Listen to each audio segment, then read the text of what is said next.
Well, you got a full view of what's happening. Hi, everyone. It is Friday. The sun is shining.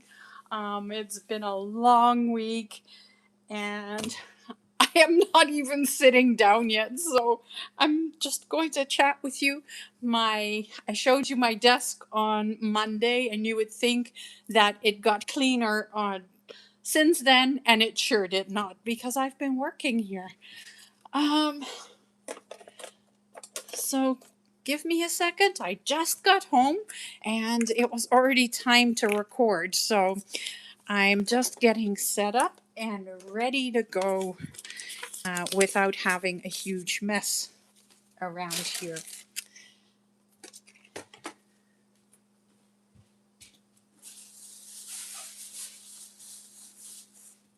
I needed my water bottle. There we go.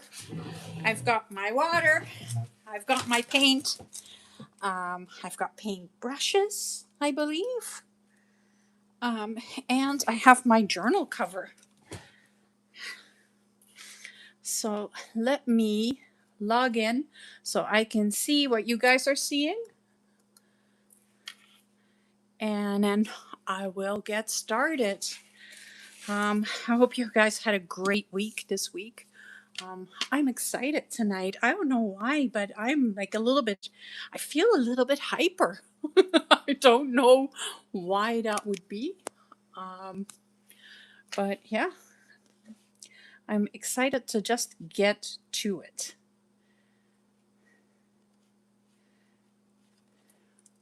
How was your week?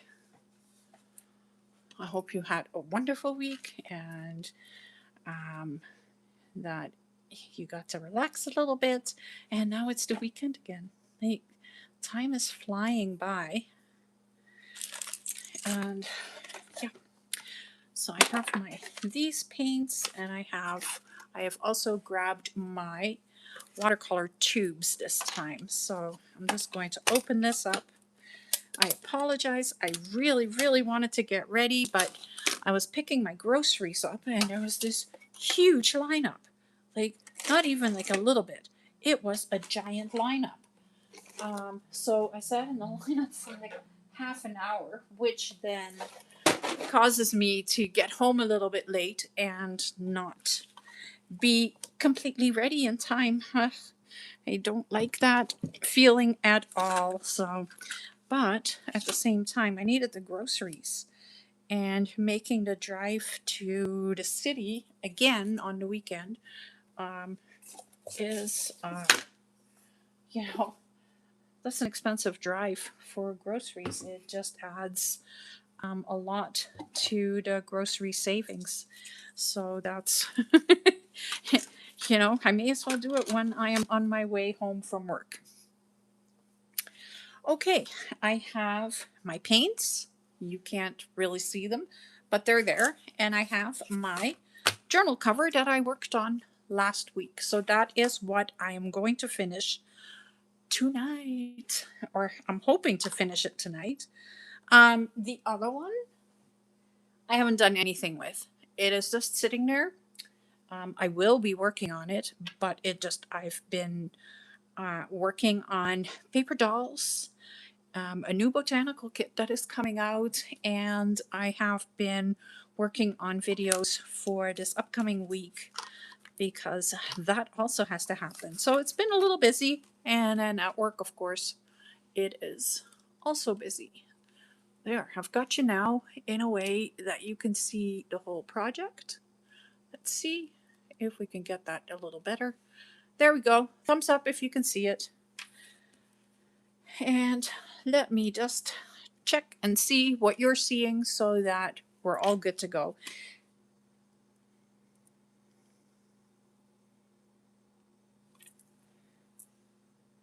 And I'll have to hit mute really quickly.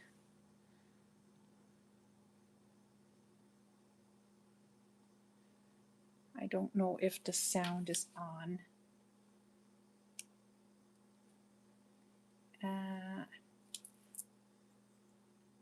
There, now the sound is off. There we go. I am set. Let's do this. I need my watercolor brushes. So I have one with a teeny tiny bit of water, one with no water, another one with no water. Well, I am really prepared tonight, let me tell you. But I like to use my water brushes more than anything else. So here's another one. Oh, that's the one with alcohol. So that doesn't work. And here is my regular brushes. Well, I'll just quickly fill this up. I have water here, so that's not a big deal.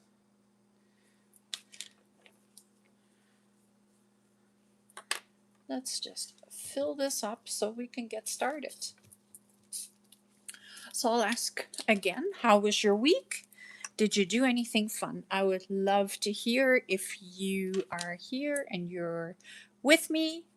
Don't be shy. I love to chat while I am creating, so say hi. Let me know what you're working on. Well, I'd love to know.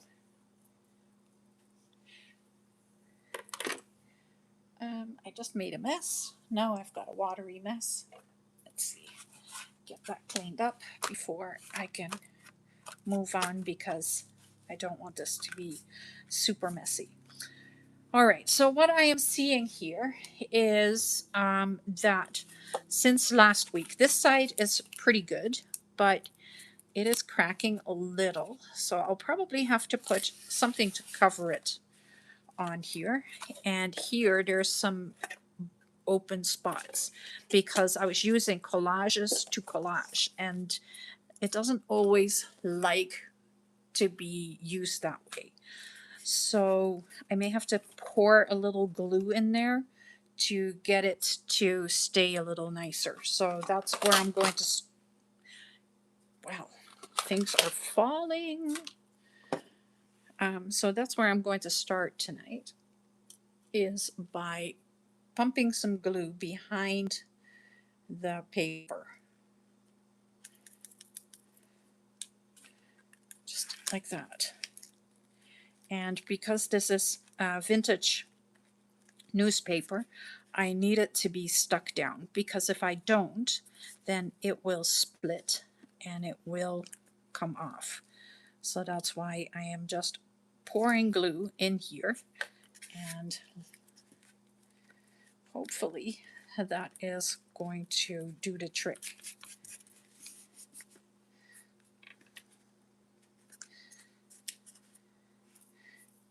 It's just not happy with me today. Put a little bit more in there. I do want it to be durable and not come apart as soon as you open the journal, because it is supposed to be a journal cover. This side is good. This side is now good. There is like a little bit of movement here, but that's okay. I think the best solution for this is, once I get the paint on here, is to sew along all the roofs and along all the buildings. So it becomes more of a quilt idea than just a watercolor city background.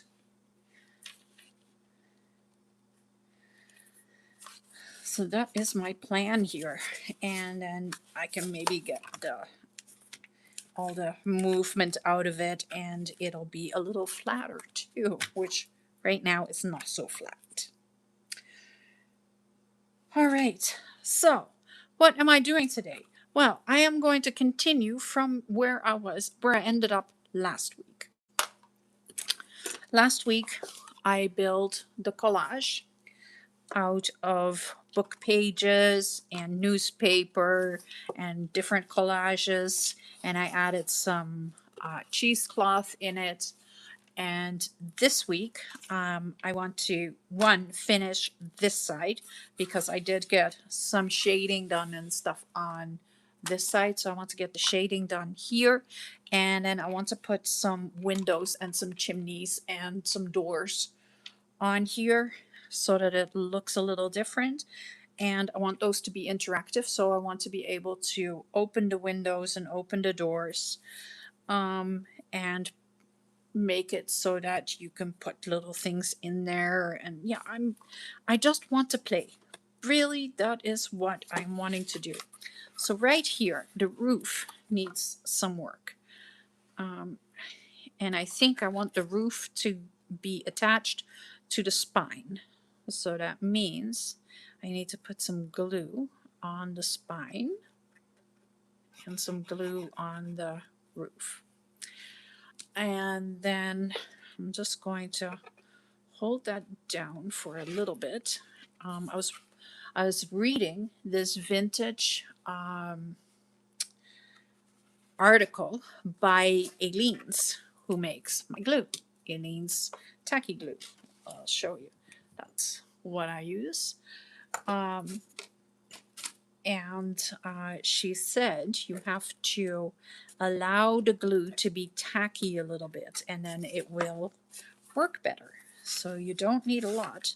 You just need to let it get tacky. So I've been trying that, and it actually works pretty well. Today, however, I'm just not doing that. I am just sticking everything down how I want it to be stuck down. There we go. There we go. This one also needs to be moved, and I am moving that to the opposite side. I don't want to rip it off because it is vintage paper and I don't know what it's going to do. I know that if I move it to the back here, then it will stay. This is all going to be covered anyway. And now it looks a little neater than if I didn't do that. So I think I've got this reinforced now, and I am going to grab my water brush. I have a big one, a little one, and another big one. So I'm just putting a little water in my one big one. Ooh.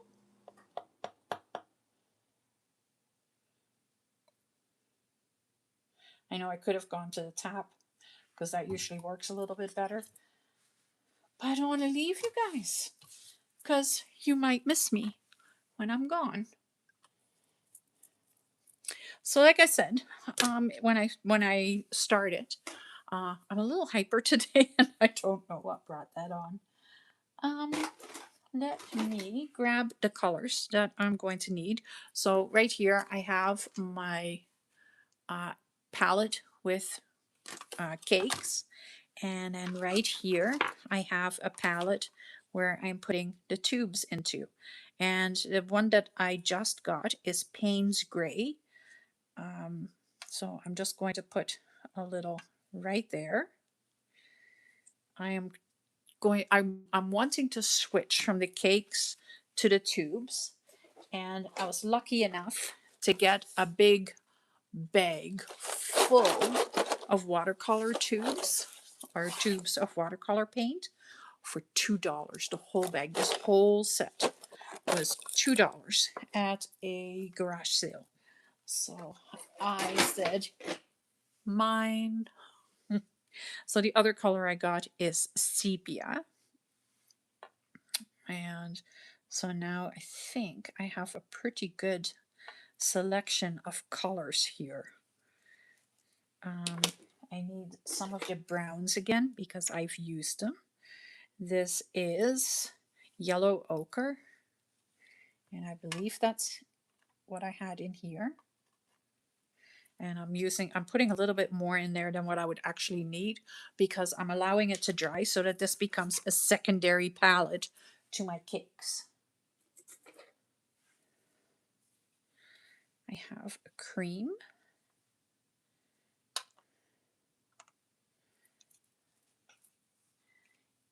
And I have a burnt sienna.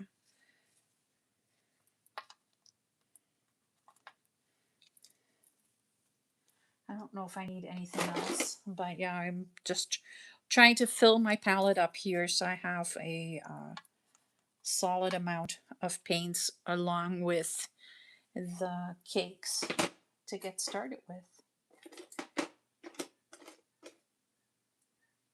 I believe that's all I need.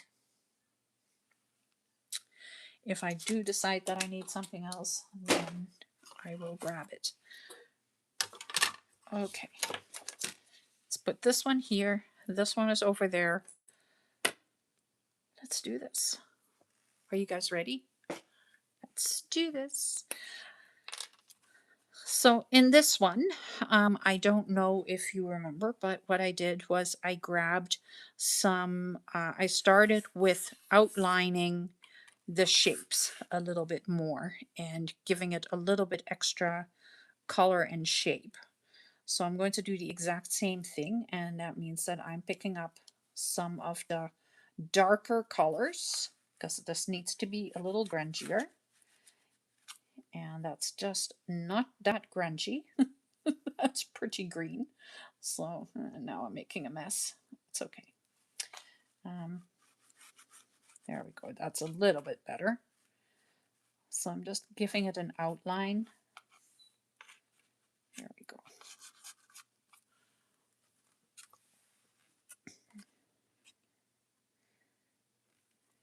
And then, oh goodness.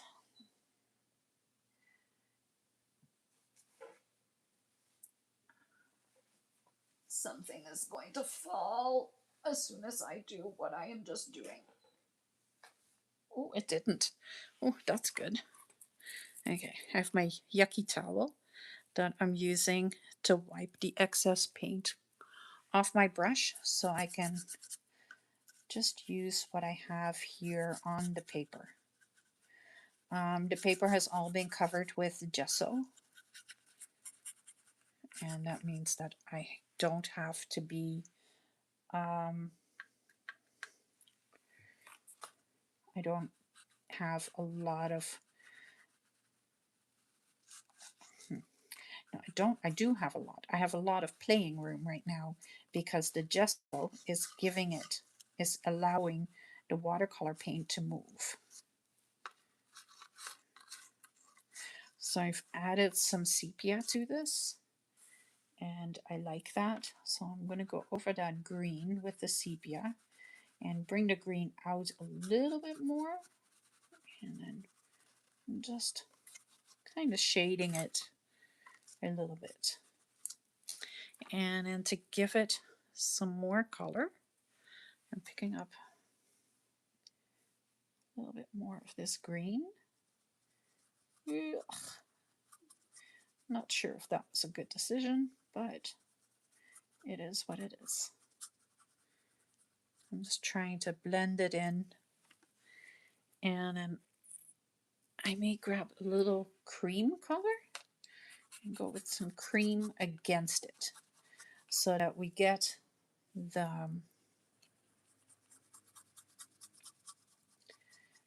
we kind of move it over a little bit, and we get some highlights and some lowlights and just move it.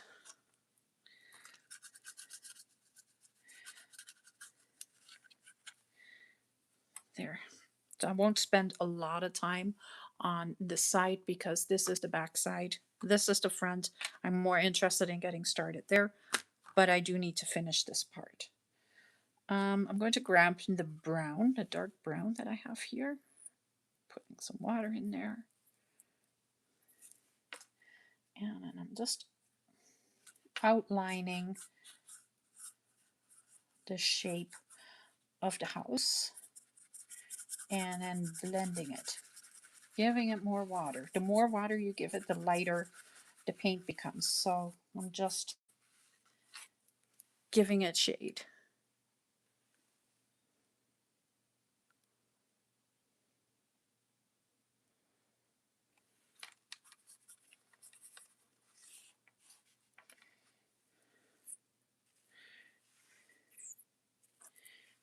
There, grab a little bit more cream and go in there just to the cream is helping the grunge come out a little bit.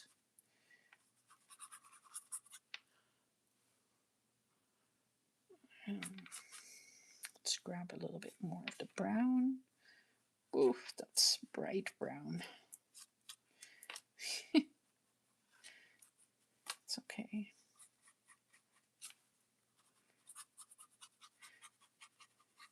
As soon as I start playing with it and I keep blending it, it will go down a little bit. It won't be so bright. There we go. But I do need this to kind of have the darker edges. Let's add some water here. Let's see if that gives me a bit more better color. I don't want the thick watercolor paste. I think that's good. That gives me some some shade there. I'm gonna go with a more of a rusty color here, right here. And you can see same thing is happening. It is way too bright for what I am wanting. I want a little bit rusty, but I don't want it to be crazy.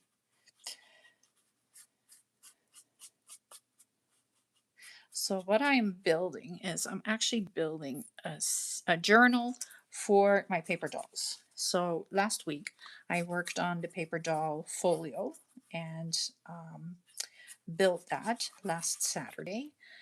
But now I want to have a little bit more of a journal so that they can live in the journal, and then the folio is going to be their wardrobe, so I can just pull outfits out of there if I want them, but I don't it is not going to be the main journal part. It is actually going to be the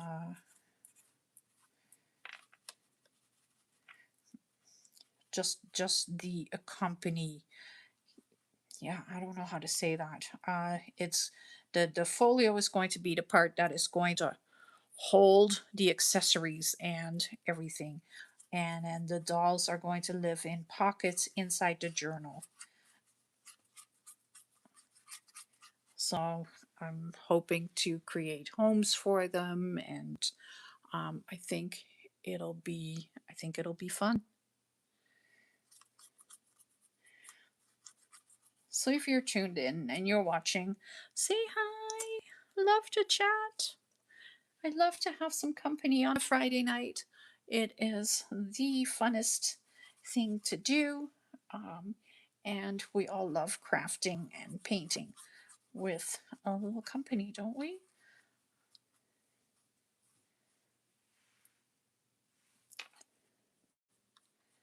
There, I think that roof looks fantastic. I love it. Look at that. That came out good. Actually, bleh, this section is good. Yeah, I know. My tongue is not working tonight. Okay, what did I do all week? Oh, I worked. I worked and I worked hard. I've been working on my kits.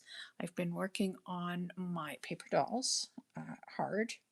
You guys are going to love tomorrow's paper doll. And let me just tell you that if you have not yet downloaded the freebie for this week, make sure you do that, because as of tomorrow, it is no longer available. It will be replaced with a different one, or it will be available. It's just not free anymore. Um, that's the only difference. Free the doll will still be there. It just won't be free anymore. Um, let's use some of this. I know that's too bad, but I gotta do something to keep it contained a little bit. I can't just have a whole world of paper dolls out there, so I'm trying to make it a weekly thing. We'll have a weekly new one, and then a weekly new free one, and the other ones are going to get some accessories. So there is going to be other pieces that I'm adding to it, to make it a little bit more fun and interesting. But yeah,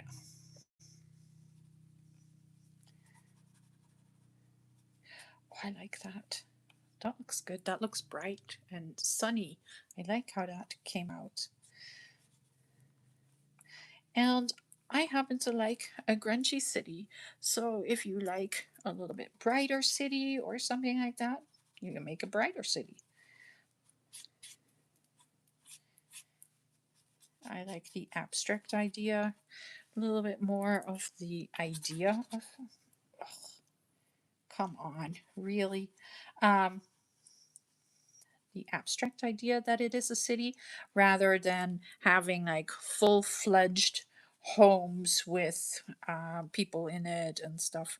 It just needs to be like the idea that yes, there is something there. Okay, grabbing some more of the cream and just keeping this piece a little lighter right here. That's what I want. That seems to work. This roof is done. That's done, that's done. Right here. So we went with blue.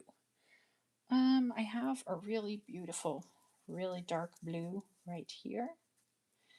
And I may add a little bit of sepia to it to make it a little bit less bright so that we get kind of a blue gray.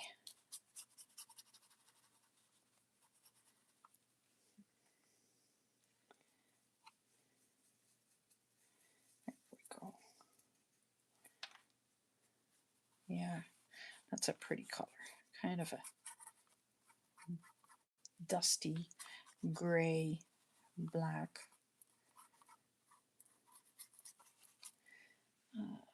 Little sepia in there. There. A little bit brighter blue can go in there. Oh, that might be a little bit too bright. Well, the other blues are pretty bright too. So it is okay.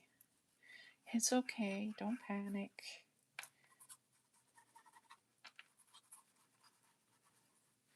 And it's some sepia. And we'll just blend the sepia in with the blue. Just like that. Hey, Corey, how are you? What are you working on tonight, Corey? I love seeing people show up that I love recognizing names because it means that you guys are coming to visit with me on a Friday night, and I like that.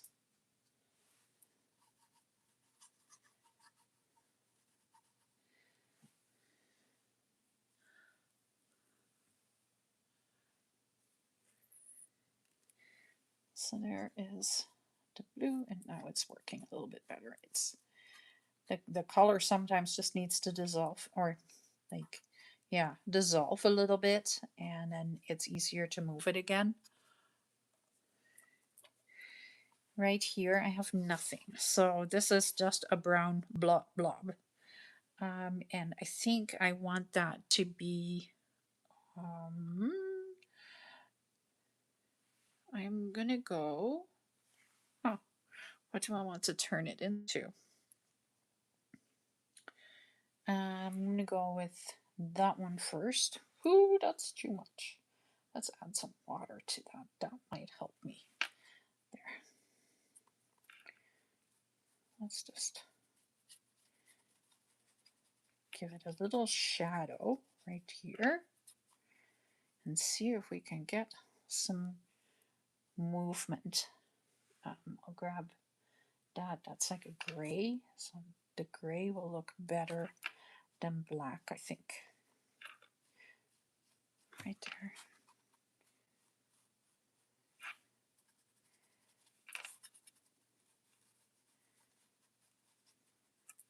So I'm hoping to have this turned into a journal tonight. That is my goal.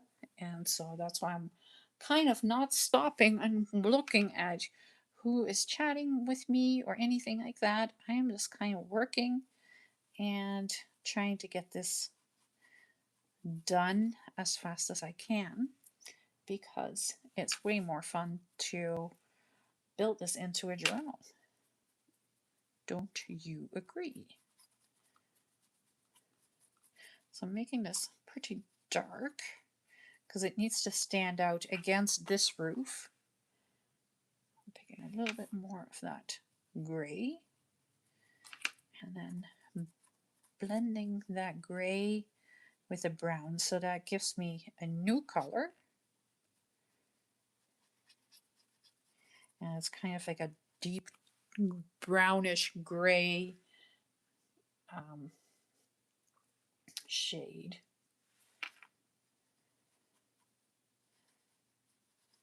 Kind of like a brown flannel-y shade. Yeah, that works for me. You can see how the colors are now starting to come out just by giving it a little bit of shading and a little bit of extra. It is no longer blah like that. It is actually popping out just like on this side. Right here is a roof, and I think I want to do a little bit more of a red kind of color. So let's start with this. And I know that's super bright. I'm just using a little bit of it. So kind of a terracotta. And all I did was add a little extra water to it. So now I'm also coloring into the cheesecloth that I put on here. And then I'm going to pick up that. First, let's grab some sepia just to see what will happen when we darken this a little bit. And not an awful lot, just a little. Oh yeah, that's good. I think that works. That is giving it some shade. And then let's grab that gray again because I like that gray.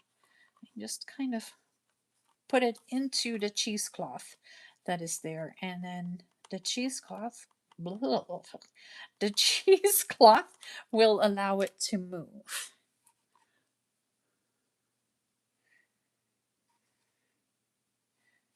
Right there. So let that dry, and then I'm going to this side. Let's give some actual red a little bit of a chance. And I think I have this color, which is a little bit more orangey. And I think I can, yeah, go over this. And it'll blend in with that kind of rusty color that is underneath there. So it just brightens it up a little bit and makes it pop. Let's make it pop. Adding some terracotta.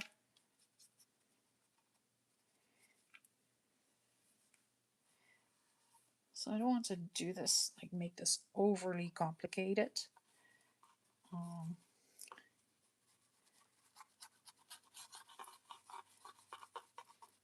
And you can do this with paints as well, with acrylic paints or anything like that. It doesn't have to be watercolors. I am embracing the watercolors right now. I know that sounds so silly, but it is what I'm doing.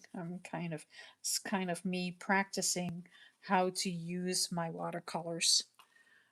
And I am doing that on camera, so it is pretty vulnerable to do something that you're not, that is a little bit outside of your comfort zone, on camera. But if it works, right? If something turns, if it turns into something interesting, then you may as well take the chance, supposed to not taking the chance, and you'll never know if it's going to work. If it doesn't work, well, then you've all been the witness of me making a mess of what I wanted to do. But I think it is turning into something, and I think it is turning into something fun and interesting. Right here, I want some brown. I'm taking some of this brown again. Go this way. Let's give it some color. And then I'm adding some beige right here in the center.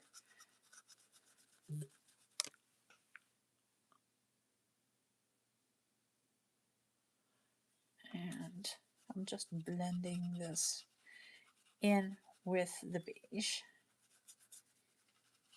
Kind of just making everything stand out more. I do want something that is going to make it maybe a little brighter. I'm going to grab a little bit of orange. Why orange? Well, I don't know. I just had that feeling that it needed a little bit of orange.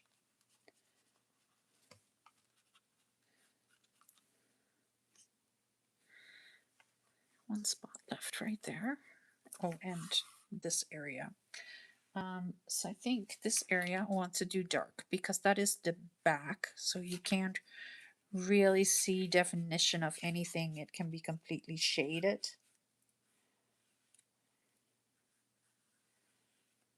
Right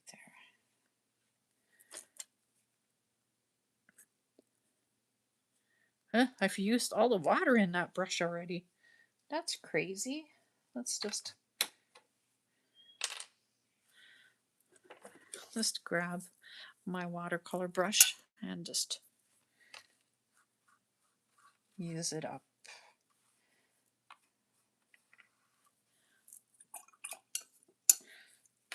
Instead of using the water brush, just grabbing this and just, oh, I don't want that. I'd want this just to be a little gray, just as a shadow, but I don't want to have like a deep gray right there. Now I'm just going to grab some, maybe some of this, put a little some of that there. Not a lot, so I'm going to pick it back up and kind of making it move here. There we go. So now it is way too red. And then I'm grabbing some of that gray again and just letting it move into that piece of the roof. And then a little bit more water so that there's no color on my brush. And let's just blend it just a little bit. Okay, so I'm at this spot. I'm going to let that dry for a moment, and I think I am done with the watercolors. So I'm just going to put those aside.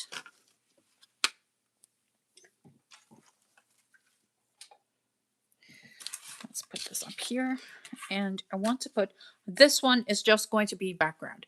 This one, however, I am going to put some little doors and windows and, whoops, sorry.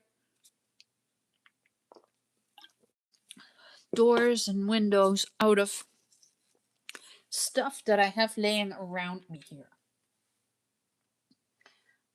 So I have a piece of that. I have some of this.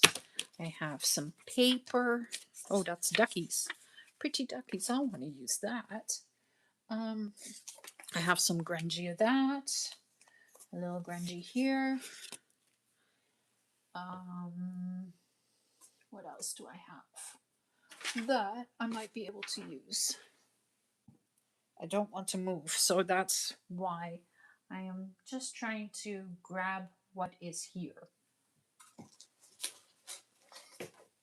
I have a bin here, and this is as much as I have for scrap paper. It's not a lot. I don't keep scraps. I'm terrible. I just don't.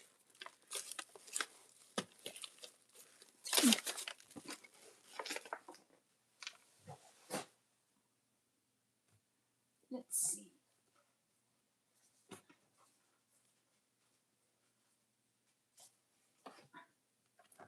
Well, wouldn't you know it, that I really pretty much have nothing on my desk here. Let's see. Well, I have that. I have some things. And lots of ruffles. I guess that's where I put my ruffles. Oh, I want to use that. Why not, right? I want to use that. I have a couple. These will make lovely windows. So they're the cutouts from negatives that I have that I had used for something else. So I think they will make lovely windows and doors, right? Like, there we go. There's a door. Ta-da! Scissors.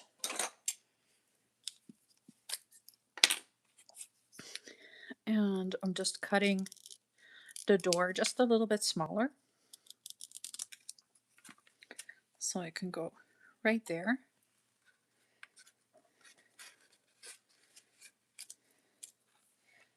And I need some glue. There it is. I was looking for my fast grab tacky glue. I bought a new bottle, but I'm like, I don't want to use my new bottle yet. So I'm just going around the edges and sticking this down like that. And there's a door. And then I want to, I'm just kind of staying with the grungy look. So the more neutral it is, the better. So this doesn't need inking, but this does because it has white edges. So I'm just going to make sure that those white edges are gone. And then I'll just put a little glue behind there and stick a window right there. A window and a door. Let's see if I can make, oh, let's make a chimney. I have this little bit of scrap paper. I don't know why I have this piece, but I don't have very much else. So I'm just going to make a chimney, like right there. And don't worry, I am going to color it. So it's not like they're going to stay the color that they are. Well, some will and some won't.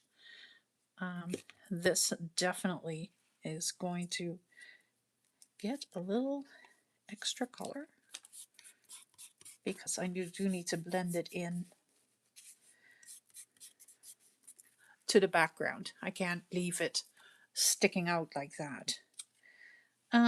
Let's turn this into a little window, but I want to turn it into a little bit of a different window. So what I'm going to do is I want this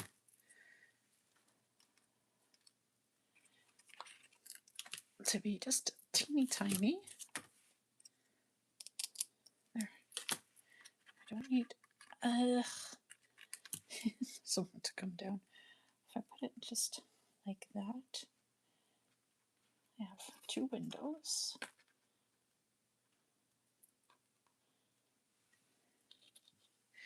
And then let's put another big window right there. Do I like that? Nope. So this goes a little bit higher than the other one. That works.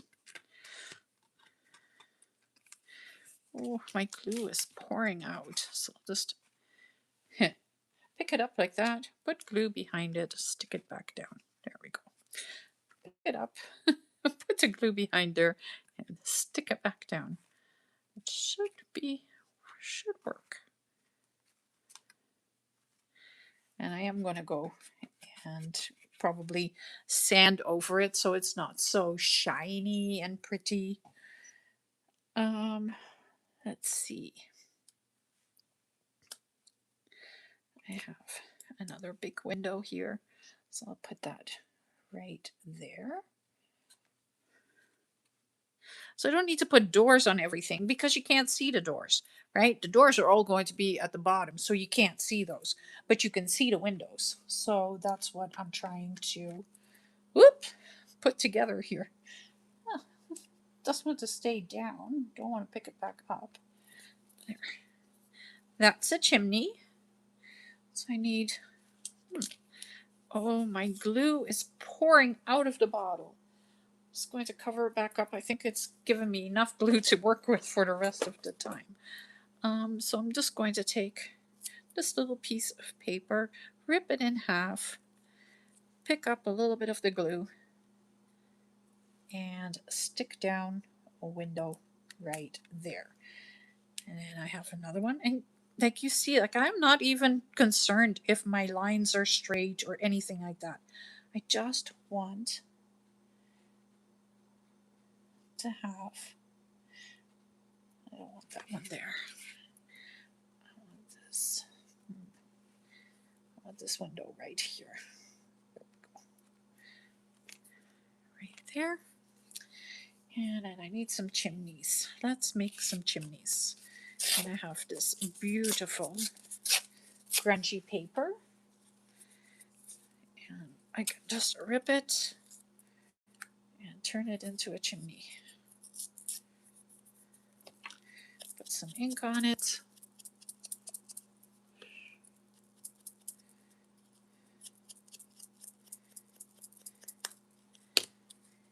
Because I don't have to do anything else to that.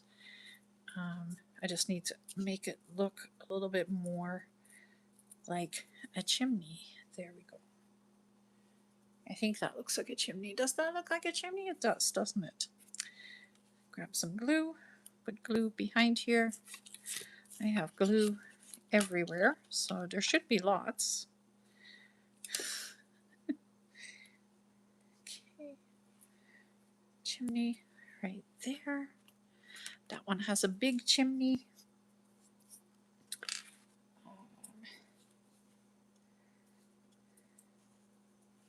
I don't know what I'm going to do with that 8 yet, but I might do something with it. I might not do something with it. Who knows? What else do I have here? Oh, I have a piece of silver. I can put it. I was playing with aluminum foil the other day, or with aluminum tape, actually. Yeah, you have to check out that video too. The aluminum one is coming up on Wednesday. You'll have to check it out. It is pretty cool. It's having a lot of fun. So I'll put a silver chimney right there, and I'll make that look grungier than what it does right now. Let's see. Am I seeing this come to life? I am.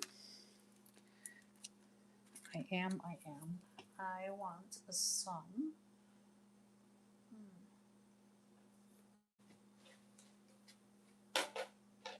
Want some yarn is what I want. Yeah, there it is. Not yarn, twine. I want some twine. Right here.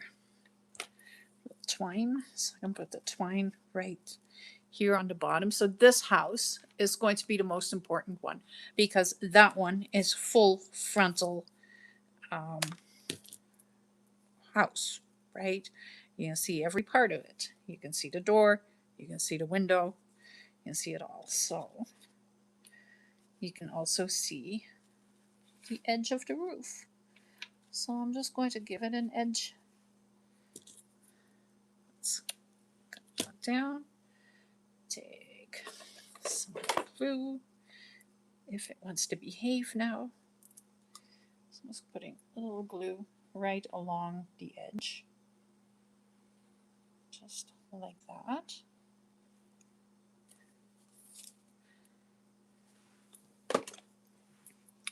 And then I'll stick this right in here. So this is now basically fiber. Like it's not held together anymore. So now I just need to glue it down to the edge of the roof and make it stick like that. And that can go around the door too, but I don't need as much around the door. So I need about half of what I have on the edge of the roof. So I'm just taking about half of it. Ugh. And grabbing my glue again and putting some glue around the door like that.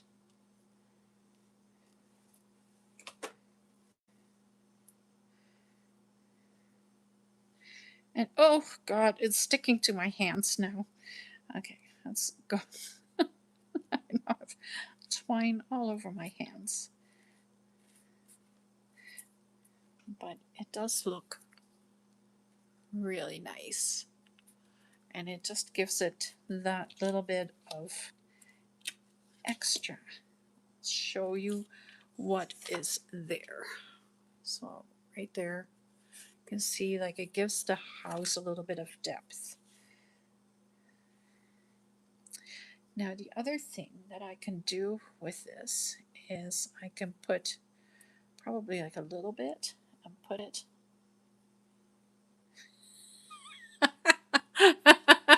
onto my fingers, and then it won't come off my fingers anymore. Oh god, I have twine fibers all over my fingers.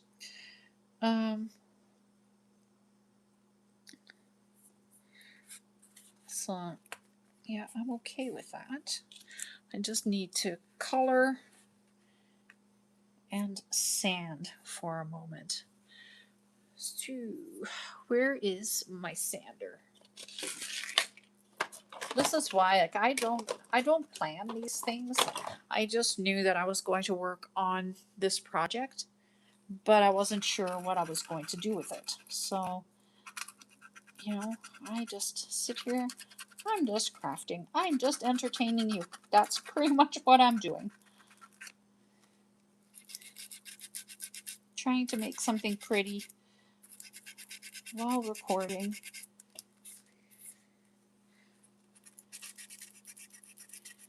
And I'm just taking the shine off of the negative. That's what I'm doing right there. So it looks not so pretty and shiny.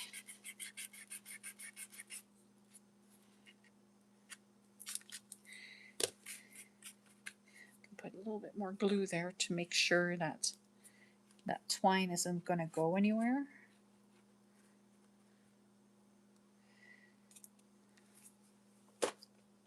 Okay, so I'll grab a little bit,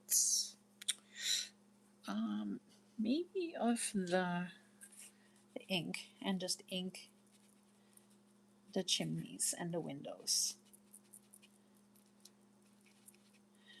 Pretty much because the ink will do the same thing as what watercolor will do.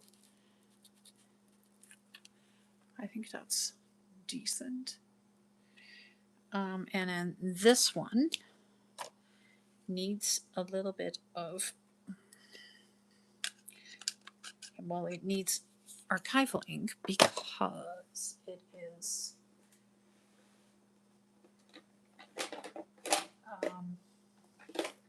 because it's metal. So if I don't put archival ink on it, then it won't stay.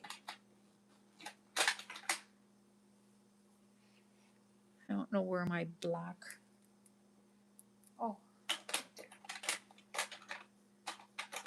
So I have these little archival distress inks. So that's what I want to use. So I'm going to start with Vintage Photo, and I'm just going to do very careful, going to color that in. And I'm just going from light to a little bit darker, and taking some of the shine off. And then I'll go over it with some ground espresso here and there, not everywhere, just a little bit.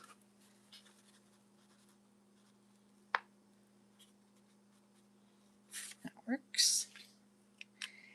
And then I want some black soot on there as well to just tone it down.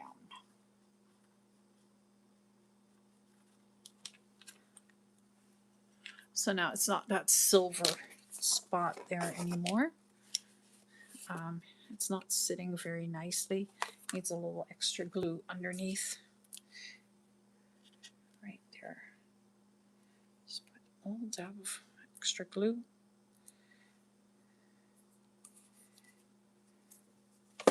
Let's just hold that down for a second. Come on. Let's stay down. Just like that. Oh, whoops. There she comes again. It just doesn't want to stay down. It just wants to keep coming up.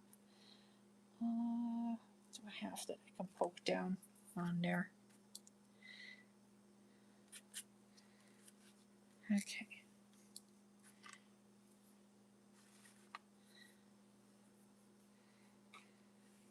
So I think I want something to outline the windows and the chimneys, and I'm going to grab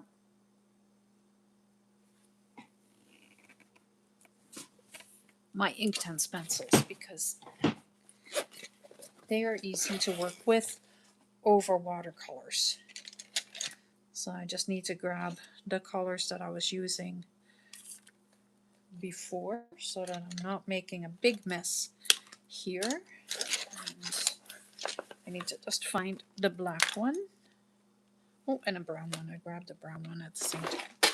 Shh. There we go. There's the colors. So they're pretty. I'm throwing everything on the ground just in case you missed that. Yeah, it's all going on the ground. So I'm going to start by putting a little bit of dark chocolate right here. Just like that. And I'm using the Inkten's because I can control them a little bit better. And then I am grabbing my small watercolor brush, so the really thin brush right there. And I'm just going to color that in just a little bit.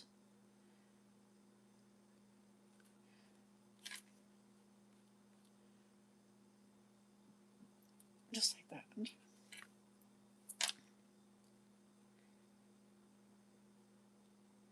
And just blending it so that it doesn't look so strange. And okay, then the next thing is right here, this window. And this window can get a frame around it.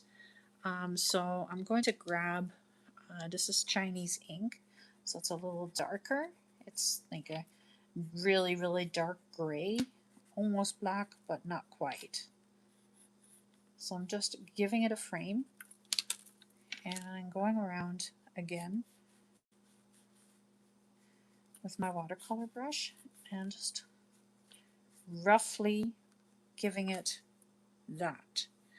I think I want to do the same on the door a little bit, not a lot, just a little, just to give it some shade. There we go. And then I'm taking the saddle brown and I'm going to try and give a little bit of definition to the window. I don't know if it's going to work. We'll see if it works. Yeah, it does. Dissolves. And the bonus is that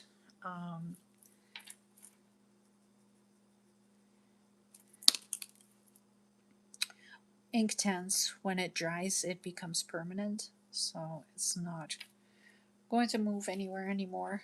It's just going to sit there.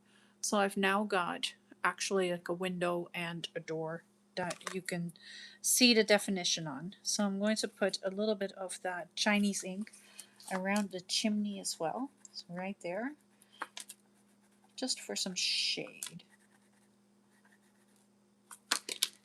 And we'll go. Just want that to be just a little like that. And then I'm just letting it kind of blend into the roof. But you get the shadow of the chimney kind of onto the roof. There we go. Letting it blend in there. Huh, that worked really well. So I'm going to do the same with this one. And no, that's the Chinese ink. I want this one first for a little light color. And it's now going over top of the walnut ink that I've already put on here. So it's all going to just blend together. Add a little dark chocolate.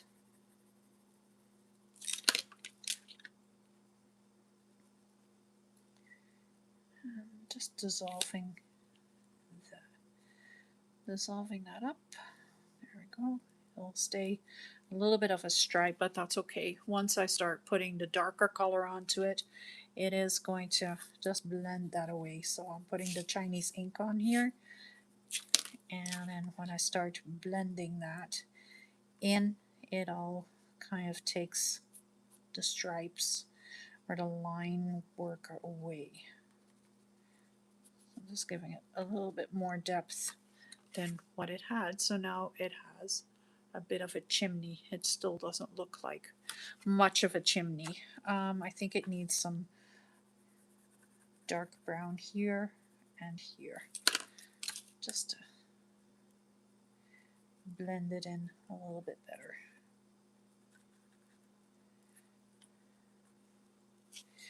Well, it is what it is. I can't really change a whole lot of it. I'm just giving it a little bit more shadow here, hoping that it will fix it.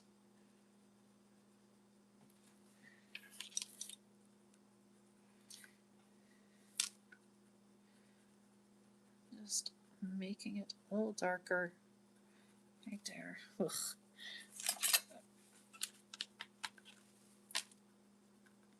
As long as it's wet, I can maneuver it, I can manipulate it, but as soon as it dries, I can't do that anymore. So now I'm working a little faster because now I'm working against the ink tents.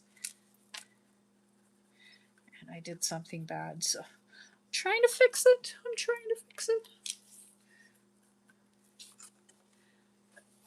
Okay. So I think I need to just give a little shadow right here. Not a lot, not a ton. So I'm just putting a little bit there and then giving it water and letting it move a little.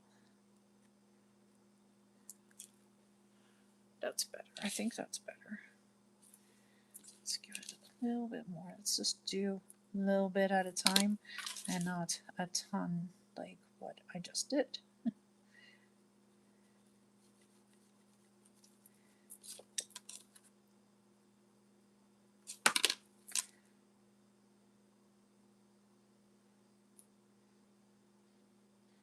There we go. That's the biggest chimney in the world. Biggest chimney. Okay, next I have these windows. I have no idea how I'm going to do that because I won't be able to put ink over top of it because they're, of course, whatever negatives are made out of. So I'm just going to go around it with the Chinese ink and just giving it an outline. But I won't be able to do much else with it because it is what it is. So I'm going to do kind of like that. Just give it some definition. Oh, but it doesn't look like real life. Nope, sure does not. It's my city, the way I see it.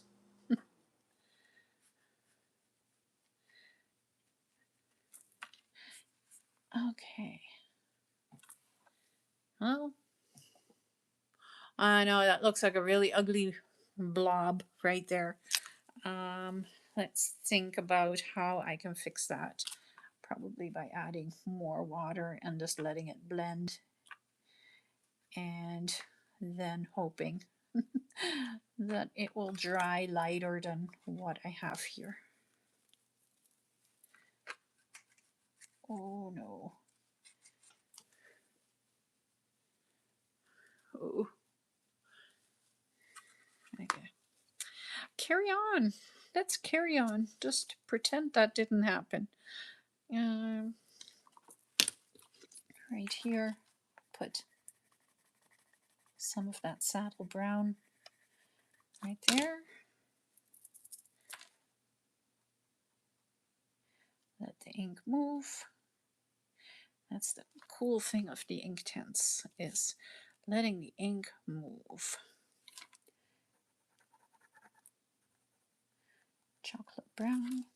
And I'm just giving it a good framing so that it will look like a window right there. And I'm giving it lots because I can. Because as soon as I go over it with the water, the ink will lighten up a little bit. So I'm just trying to get some definition here. There, let's take the, let's take the Chinese ink again and just give it a little bit, just here on the edge, just so that it's a little darker.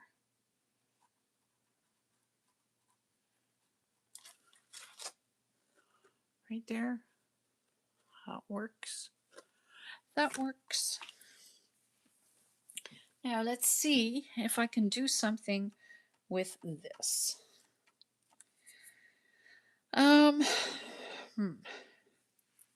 First, I'm going to go around it with fern.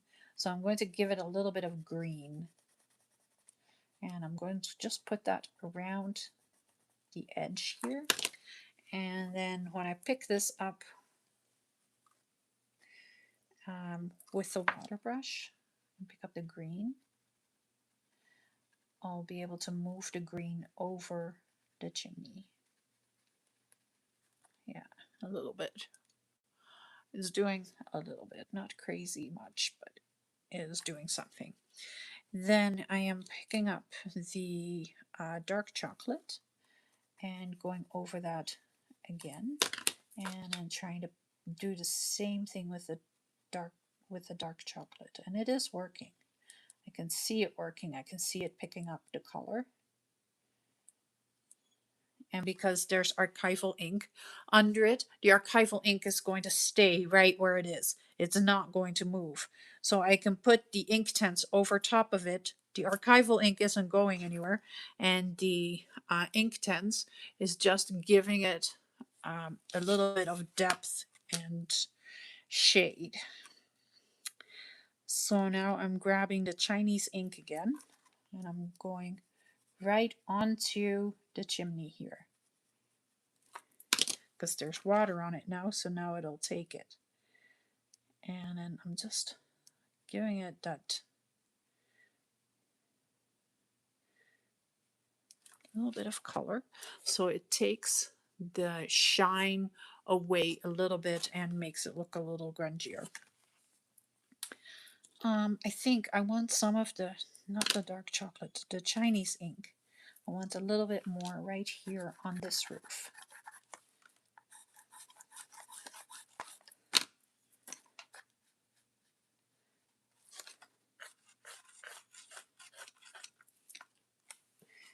And then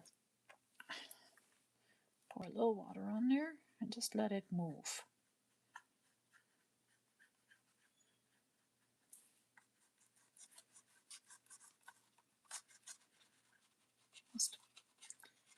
There we go.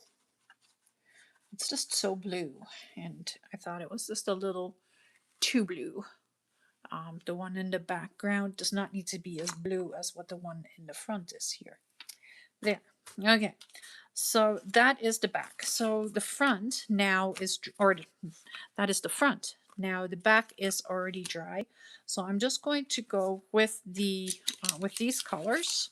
So I have dark chocolate, Chinese ink, fern, saddle brown, and black. I'm just going to go frame the roofs here and the houses so that they get a little bit more definition.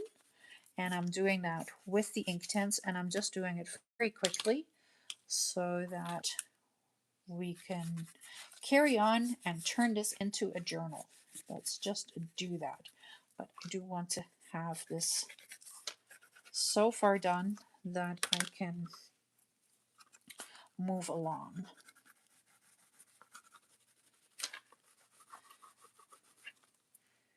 And you can see, like, I'm not being very neat and tidy. I'm just kind of scribbling over here, because as soon as I go over this with the water brush, it'll just pick up all the color.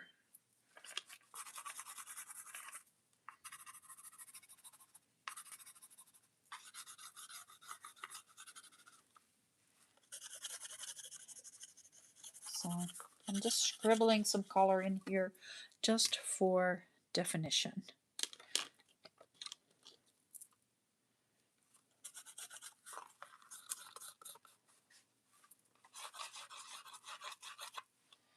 There, a little bit there, a little bit there.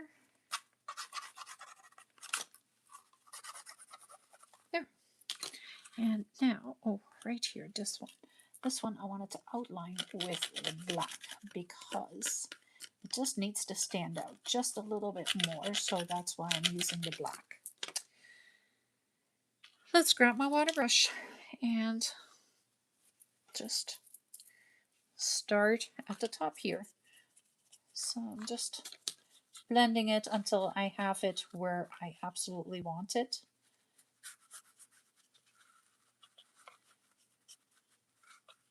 So that's the Inktense over top of watercolors. And then right here is the black. So just make this one stand out just a little bit more. Because right now it is kind of falling into the background.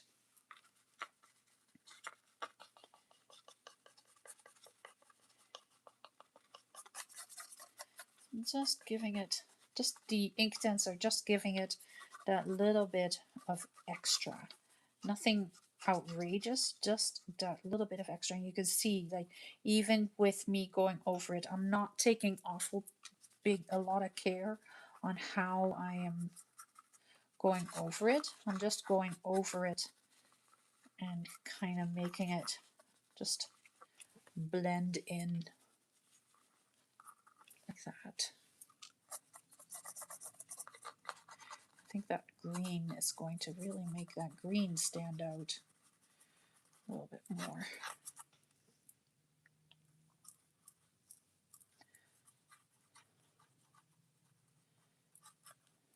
I forgot one.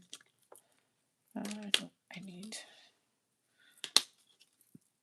is this dark chocolate?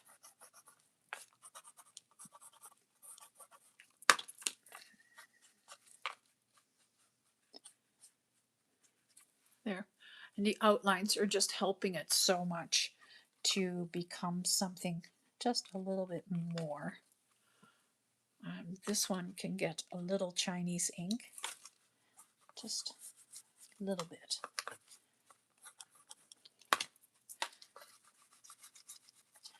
Just give it some more definition and make it less falling in the background. There we go. There's lots of color right here because I did that on purpose. I want that to come to the front a little bit more, be a little brighter. Put a little bit of this on the roof.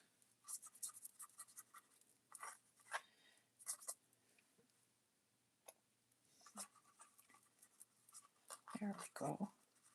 That roof is now coming to life. I can see it happening.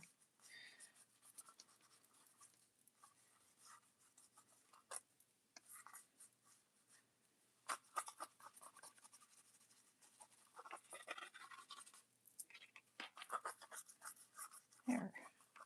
That's it. There. Then I'm picking up this right here. This. Oh, that was doing good. Yeah. As you can see, like now it looks like there's actually houses there, and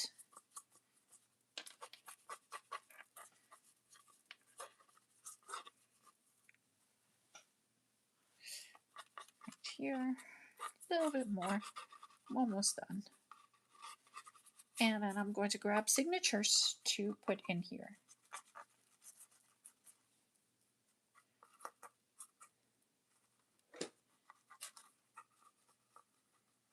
There. So there's my front cover and there's my back cover. So it'll be just like that. It'll be a journal. And when you put it like this, it looks really cool. So I'll let this dry for a moment while I am grabbing some paper for signatures. And it's right behind me, so I don't have to go very far. Let's wipe up the mess. Put the pencils away. Let's try for once to not have a giant mess tomorrow morning. every Saturday morning I come out and I'm like, oh, it looks like a bomb exploded again. And I'm not even trying for that, it's just happening.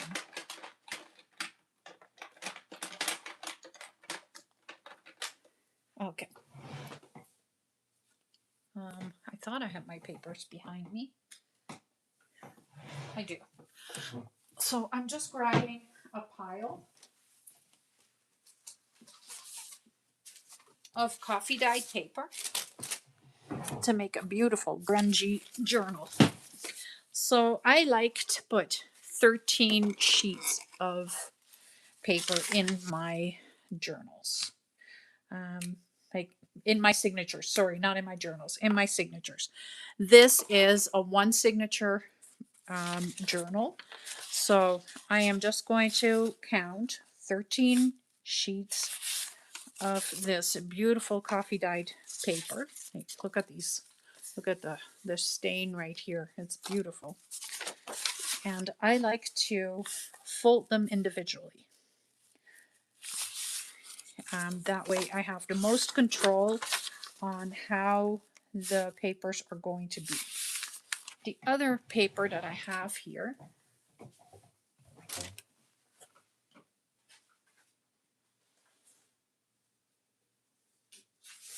I found 2 sheets of avocado dyed paper that I want to put in there too.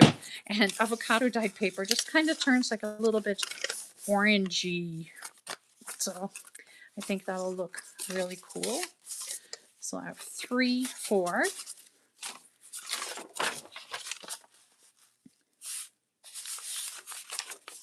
5.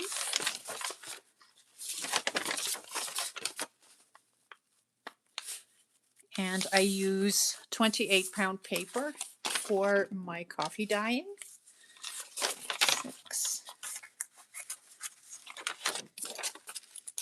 This is lovely. And it has, I was going to tear that piece off. I don't mind if there's torn pieces or anything like that, because that gives me a chance to repair it and do something different with the paper edges. So right here, this is torn. I can fix that. Same right here. This piece has a torn piece, but look at the paper. It is beautiful. So I'm just going to fold it, and then I am going to stick it like right there. Right there. Right here as well. That's where it got stuck to the pan when I was drying it. That one. So let's see how many I have here now. 1, 2, 3, 4, 5, 6, 7, 8, 9, 10. So I need 3 more. 1,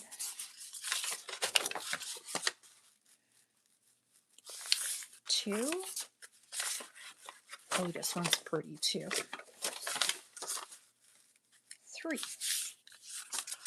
3. 13 sheets of beautiful coffee dyed paper.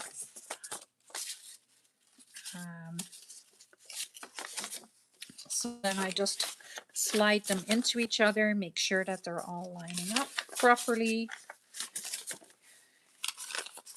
And I like just that one sheet, like the odd sheet of a little bit of color in there.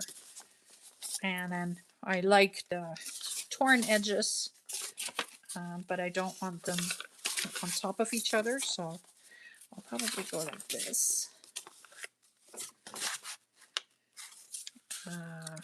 Let's do it like this. Just like that. There we go. And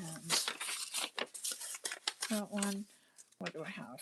3, let's do one more coffee dyed, and then we'll go back to an avocado dyed. Right here. Just like that. Avocado dyed. Coffee. Torn coffee, actually. Coffee. And coffee. 13 sheets makes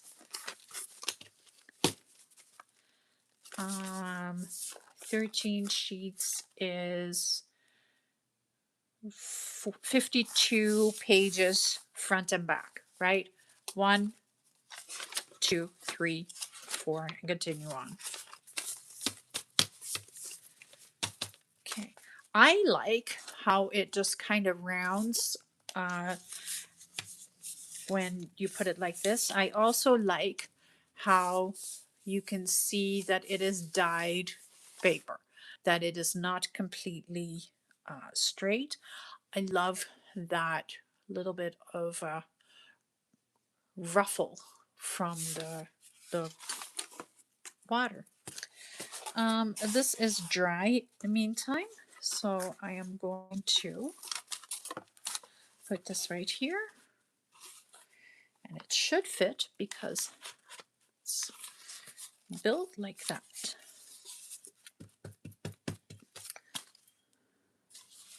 Let's get this a little bit straighter down.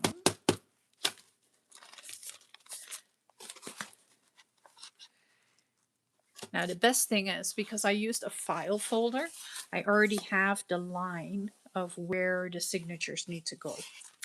So what I am going to do is grab a piece of scrap paper.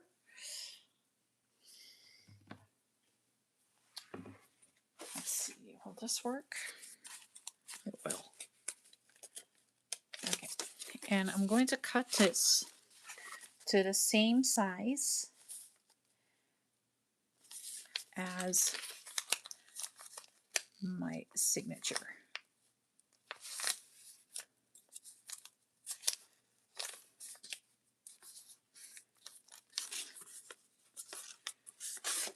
There. So then I can just cut this off. I'm just taking a sliver off the paper. There we go. And then I fold it in half. And I like to bind my signatures with the 5-hole pamphlet stitch. I just like that sturdiness better than the 3-hole pamphlet stitch. And I think I want to put some beads on the edge too. So let's just do this. I am grabbing a needle and thread.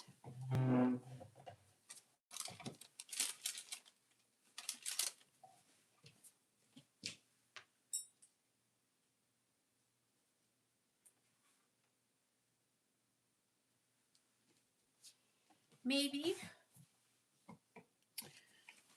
Oh goodness, where did I put my needle?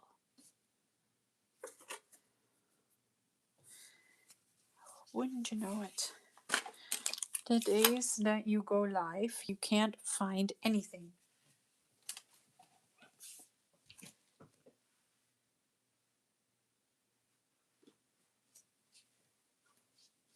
Oh, where is my needle? Where, oh, where has my needle gone? I know I have more needles, but I don't know if they're going to work as well as what I have. Yes, they will. I have a couple of really big needles here. Perfect. So I was looking for nothing. All right. So to make my 5-hole pamphlet stitch, I take a sheet or a piece of paper, same length as my signature. Then I fold it in half. Fold it in half. And then I fold the edges to where the top of my, how much I want at the top of my journal. Right there. And then I am folding the second one exactly the same way. Just like that. Just like that. And then I am folding that to the inside and that to meet the other one. Just like that. So now I have 5, or yeah, I have 1, 2, 3, 4 sections that are the same. And when I open it up, oops, there's 5 intersections. So there's 1, 2, 3, 4, 5 even Steven spots. Let me grab a pen so I can show you those spots a little bit better. Right there, there, there, there, and there. Now I'm going to put top right here so that even when I go to the cover, I know exactly where the top of my paper is, or of my template is, and that way I keep everything in the same direction. So if the holes are a little bit off, it's okay, because I know that these holes are going to be in the same direction as the ones right here.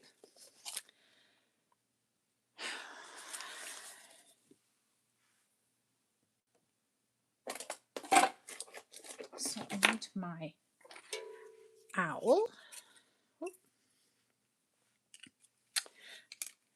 And if I don't pronounce that right, I'm hoping that you will correct me. So I'm just going to poke the holes. Let's make sure that I am in the same spot.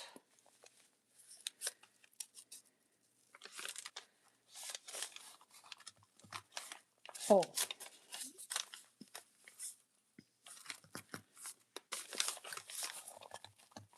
Poke a hole. And one more right there. It is not always the easiest to poke through your signatures because there's a lot of paper there.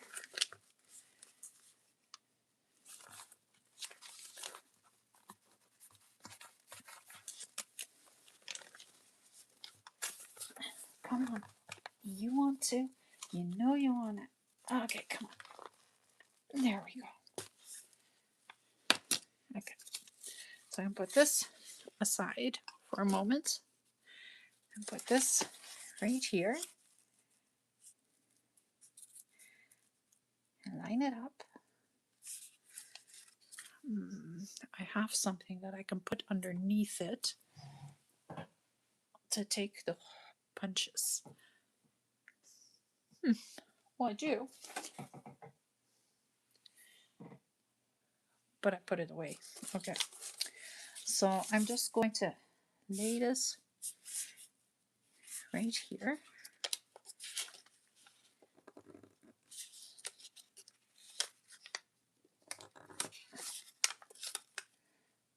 And I'm not moving them. I'm just kind of poking holes right into that fold of the file folder. I don't know if you can see that, but I've put holes on the file folder. So now I'm just making the holes a little bit bigger. And it is pretty much straight in the center of the cover of the spine. So then I'm grabbing some thread. I'm grabbing about 3 times the amount of thread and a little bit. That's usually how I measure it. 1, 2, 3, and a little. And I am grabbing one of these big needles.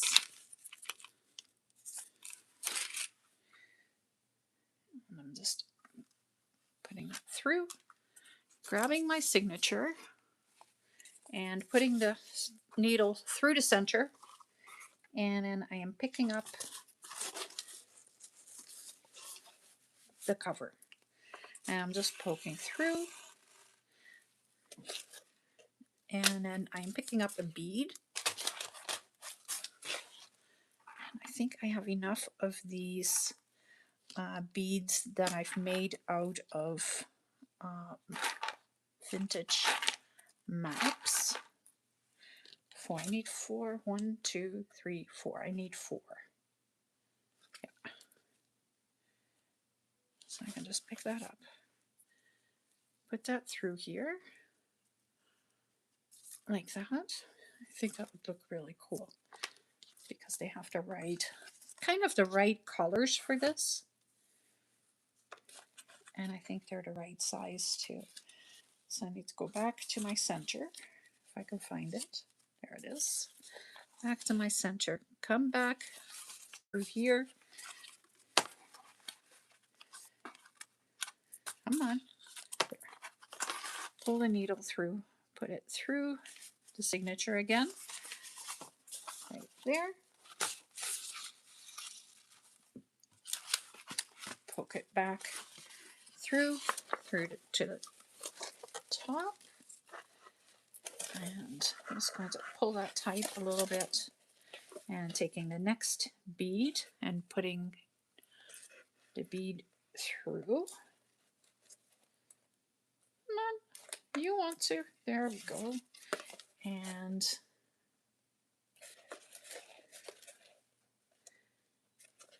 I don't want to poke back through the thread.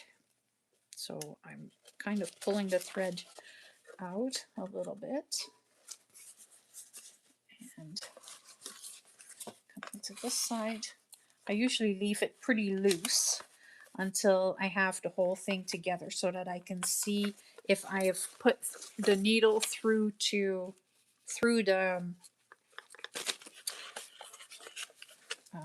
thread, because that just makes a mess. So now I can pull it out a little bit and see if I have poked through the thread. And I don't believe I have. No, I did a good job. Okay, so then I'm skipping the center, going to the side, coming out, and whoops, right back in to that side. Picking up a bead, putting the bead through, and coming back through this hole, and right there. Nope, not happening. Not today. It's saying, nope, not today. It's not going to be that easy. Okay, come on. A lot of it is just touch, and you just got to feel for when the needle comes through the paper. There we go. And then I'm going to go back through here, back to the outside, coming through, picking up that last bead.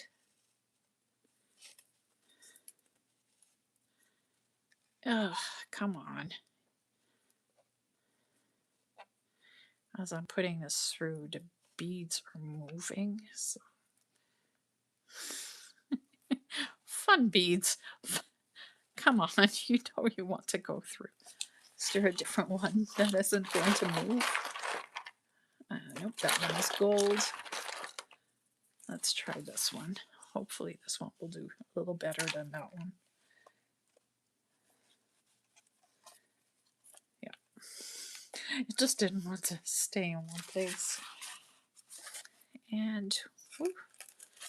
Oh, that's the cover. Okay, so I'm just poking it through right here.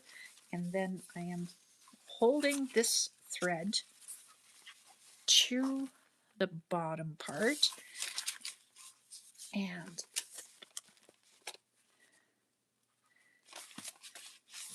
coming through right there, and then we'll see if I didn't poke through the thread at all, because then I would have to unravel that, because that's the last thing that I want, because I can't pull it as tight as I want to if I poke through the thread. So now everything is in properly, and I can start pulling this tight.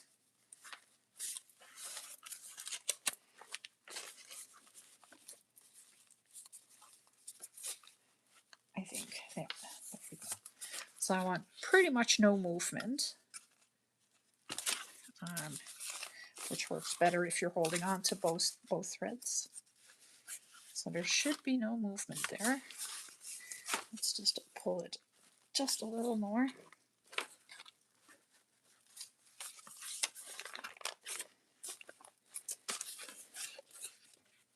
There we go. I think I got it. Okay. Then I am putting this one over here. There's still way too much movement in the threads. So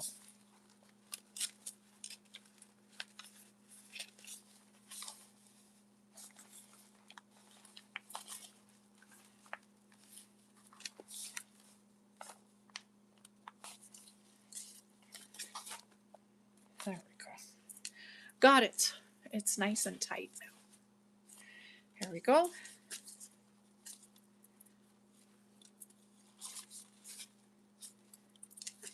And I am doing an S knot, like I always do, because I like that one. It just makes everything sit really nice and sturdy. And an S knot is really like, I'm just putting the thread in the shape of an S. So the top, this thread, I'm looping so that it is the top loop of the S, and then it comes underneath this thread, this piece of the thread, over to the top. This side I am looping to the bottom side of the S, and then putting the thread back over top of itself. And then when you pull it, it just goes to the center, and you pull it nice and tight, Poke a little bow in it. Tie a little bow in it, not poke a little bow in it. Tie a bow. I don't need such a big one. And there is my journal. So this, I will once I'm done here, I am going to put this under something heavy, so it actually gets to do a little bit of shape, because it's pretty. It is very tight right now. The cover is not holding this together very nicely, but it will. It definitely will. So now I also have to think about something that I can do for a closure, and I'm not sure what I want to do for that yet. I don't know. Do you have any suggestions? What do you think? What should I do for a closure? Oh, my chimney is coming off. May have to use a little bit of 3-in-1 glue to hold it down better.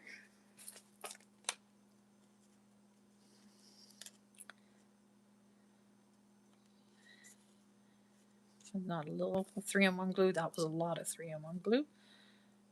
And just stick it down. Put one of these on here so that it stays in place.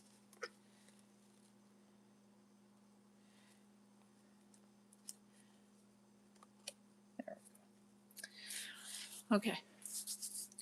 So there we go. There is the journal. She is finished. I do think it came out really cool. I like that the back just has just looks like this, but then on the front I've given it windows and doors and way more definition, so it does look like a home or a city, not a home. It looks like a city. And I may just do like a super simple closure where I am putting an eyelet on this side and then putting string through it, and so I can wrap it around. I think that might be the easiest, unless I can come up with something else. I have something here that I'm looking at, but no. I want to just put an eyelet on there. And I have, oh, I know I have a black one, so I think that's what I'll use. Just a black, simple eyelet.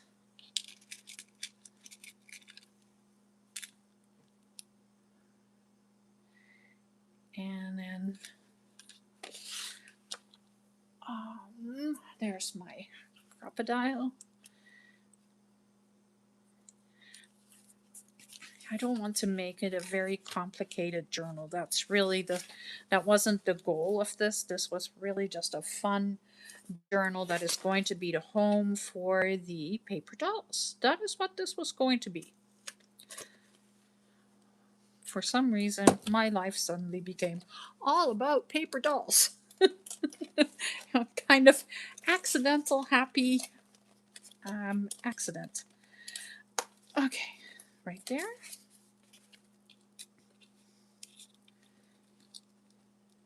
And then I have the other side. That is just going to go right there. Stay, don't move.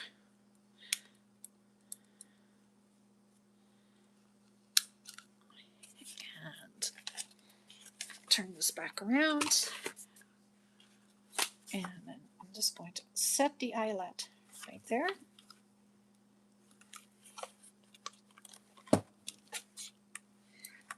Okay, my crocodile always closes automatically when I'm pushing hard on it. Like, I don't know why it's doing that, but it is doing it. It didn't even set it. Well, that is absolutely terrible. It didn't even set it properly. Oh, grab another one. Sometimes have to do this a few times to get it to just go and do what I want it to do. Okay, let's try that again. This goes through here. That.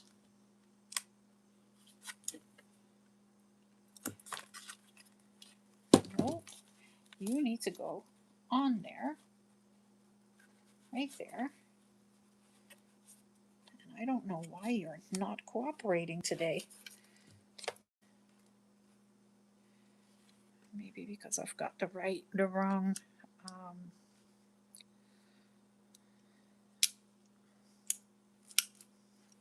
Let's try it.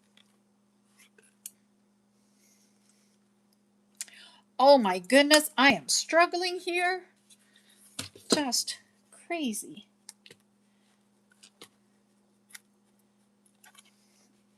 I don't know why it doesn't want to go through. There's not that many layers there. It just doesn't want to do it.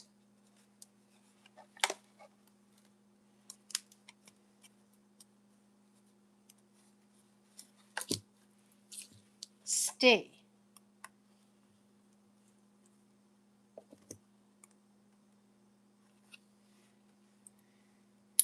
What the heck is happening here? What am I doing wrong? Let's try it again.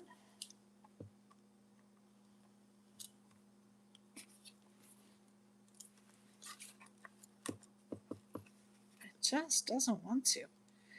Really, really just doesn't want to.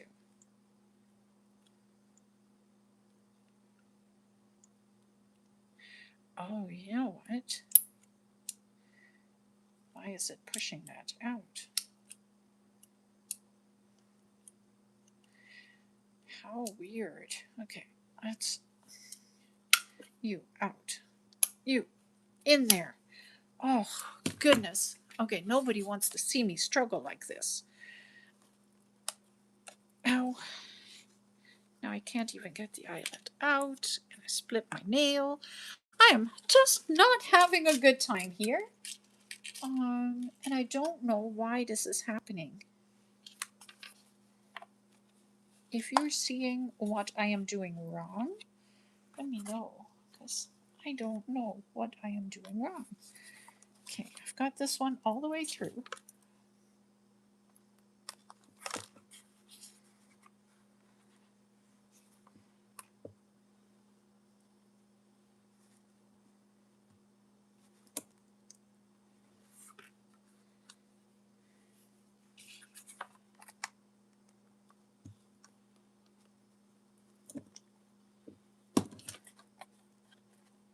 Oh, I got it. Yes.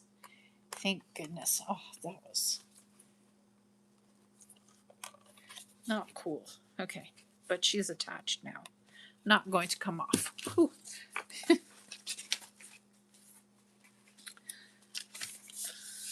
So I may put something on here to cover the inside, but I may not.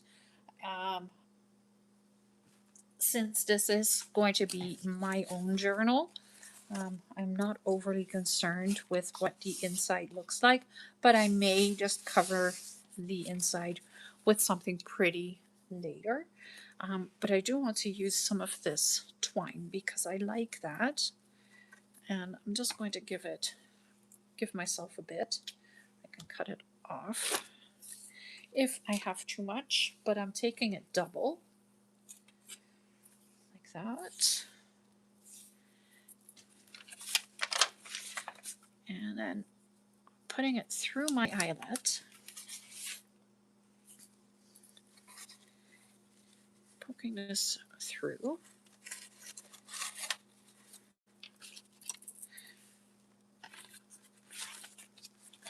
And then I can bring it around like that a couple times and just tuck it in there, and it stays nice and closed. Ta-da! I am so proud of myself. Look at that. I've got the beads on the back. I made the whole cover with the watercolors.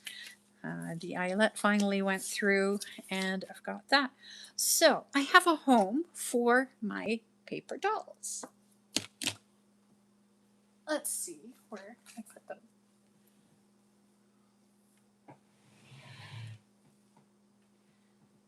Everything is everywhere right now because I've been working hard all week.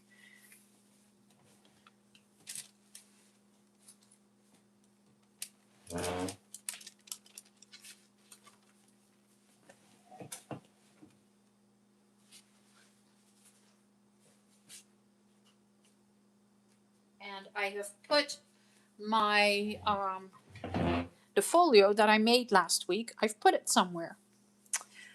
Yeah. And I have no idea where I put it, which is like the story of my life right now.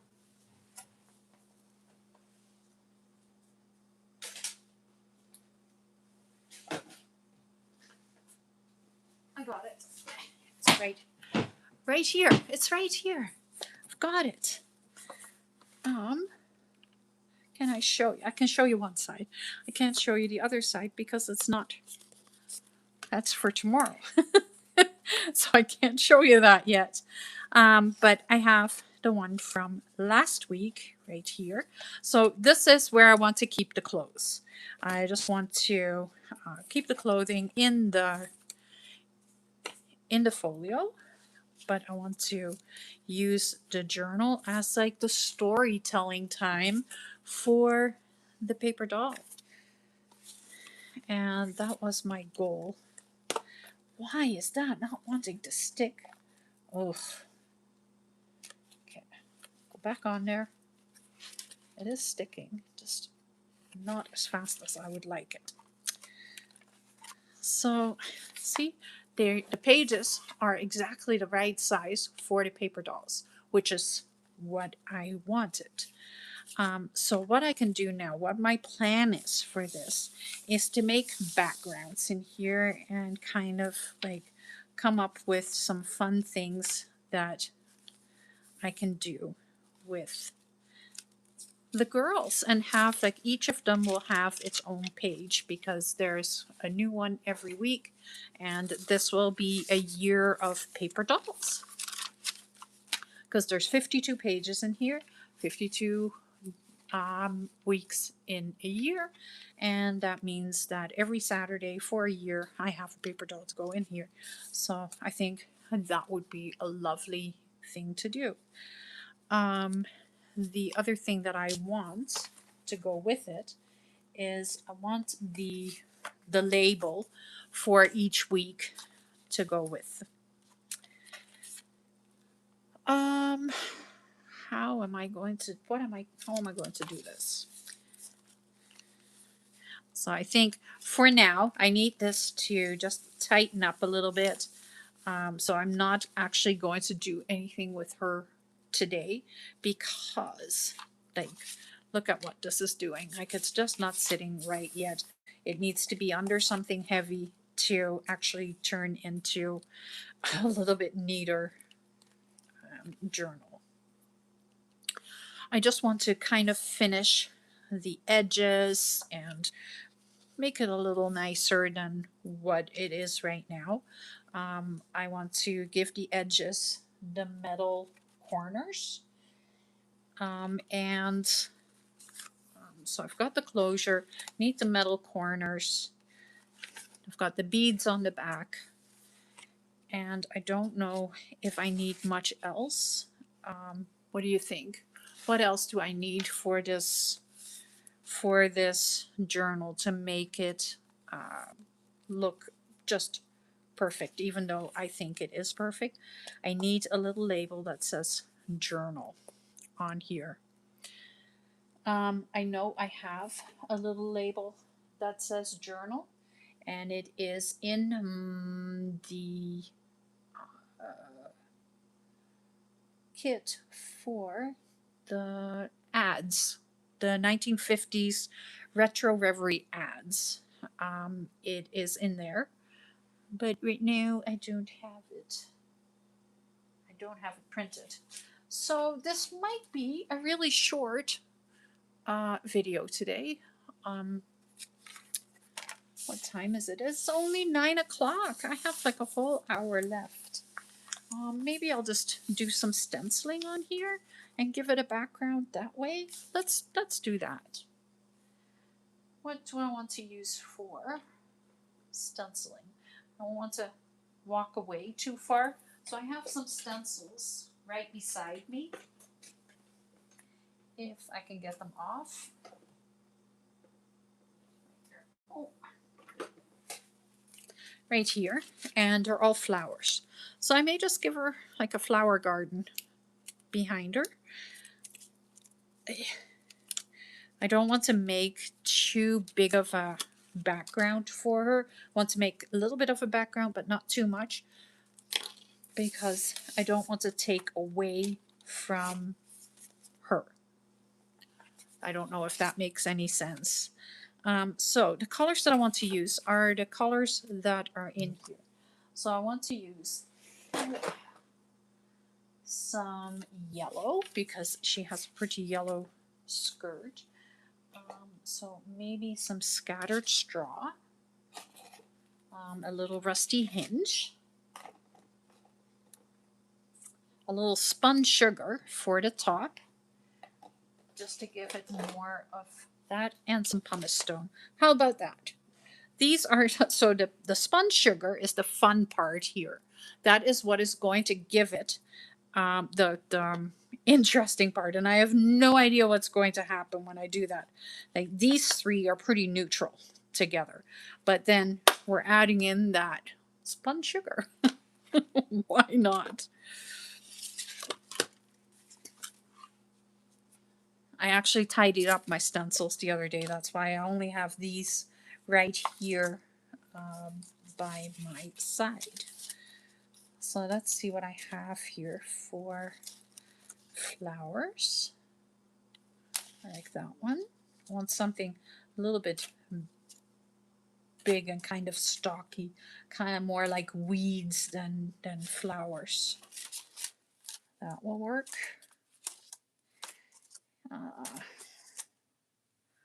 Nah. That might be interesting. Nah. Nah. Definitely that one. Definitely that one. That one was a meh. That one was a meh. I don't mind that one. So I think that's the ones that I want to use.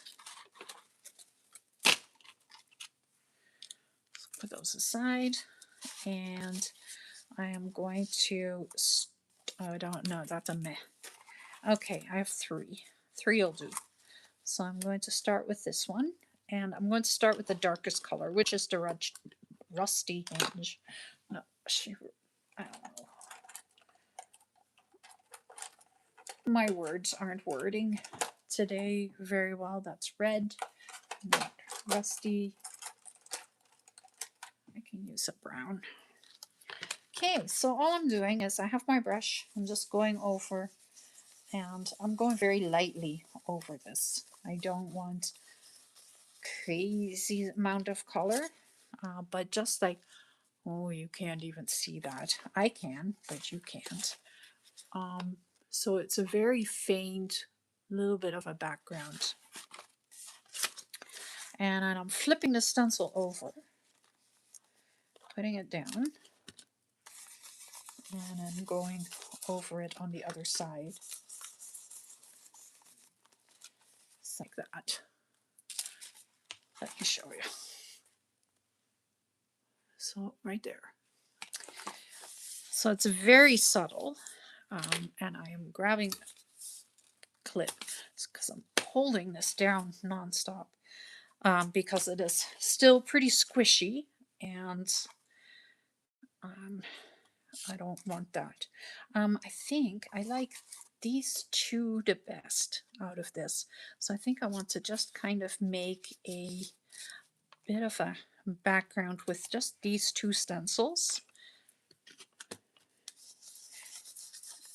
And I can go like I can take a little bit more color, a little bit less color, and then you get kind of an interesting idea behind the girl, right? Like now there's a little bit of interest on the page and it makes her look much better right there. So I'm going to grab some scattered straw and I'm sticking with this stencil for now. And let's grab a different brush and we'll go over it just like that. I just want, like, this is more for getting a little bit of color on here than it is to really get a good stencil impression on there. I really just don't overly care if the stencil impression is fantastic. I just want the colors in the background with some texture. And that's what I'm creating here. And you can't even, like, you barely even see the colors on there.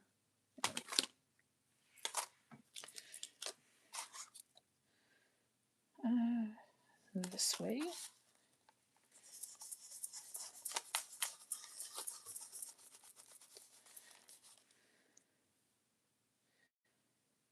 Yep. And then I'm taking the pumice stone.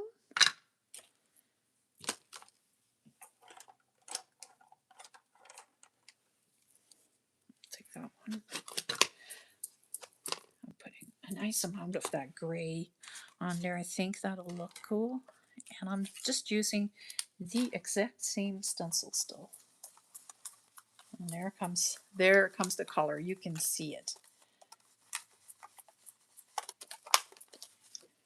So this is really going to bring out all the other colors a little bit.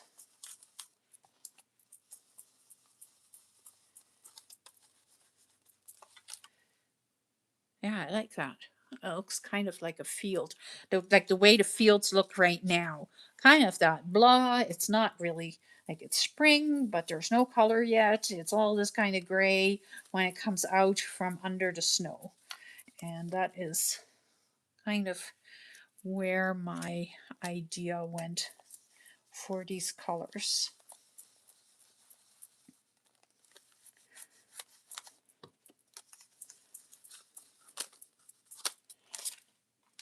I like that. That looks good.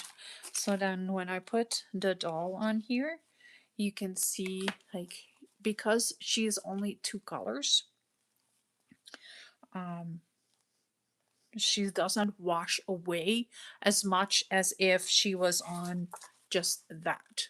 So now there is a little bit of background behind her, so she gets a little bit more color and interest and fun.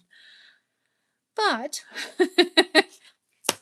I have the spun sugar as well. So let's see what happens if I add some spun sugar. I'm going to be really careful and I'm just going to put it in the center for now so that I'm not making a big mess out of it. I am just going to put this stencil right there. I am taking my brush that is not covered in any other color, because I don't want the spun sugar to be covered with other colors. So I'm just making sure that I've got lots on my brush, and then let's go over it and see what happens.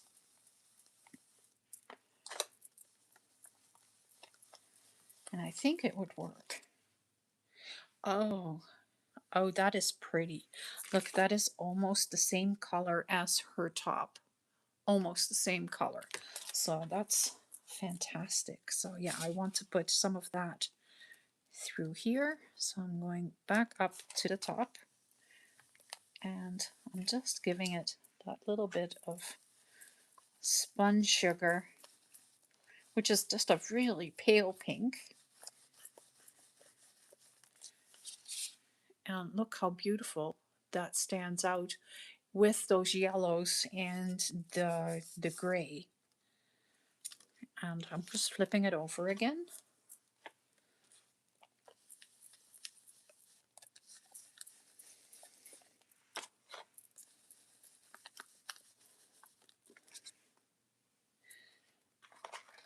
So it'll just have lots of texture here, and that's all that matters. Color and texture, that's all that I'm asking for here.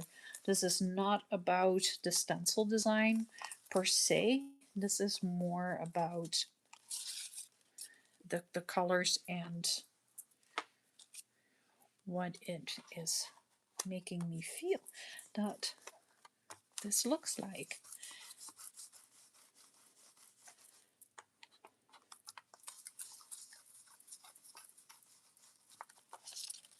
Oh, I like it.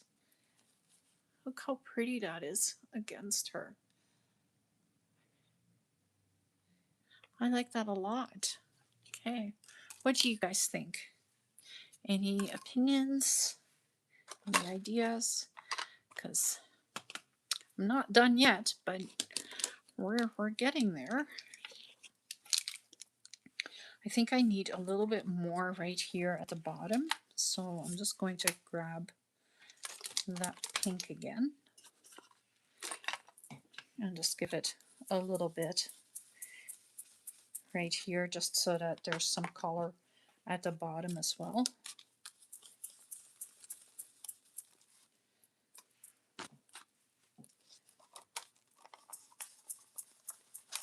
There, a little bit there. I think that's better. Much better. Much better. Okay. Let's see.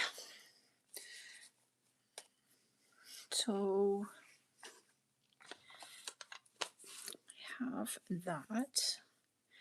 Want to kind of give the edge a little bit of walnut stain.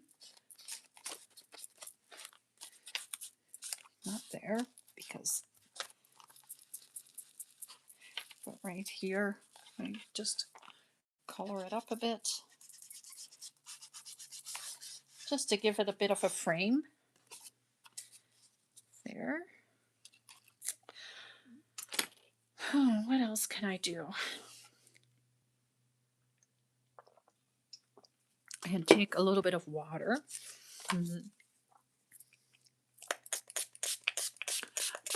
Spraying some water in my hand.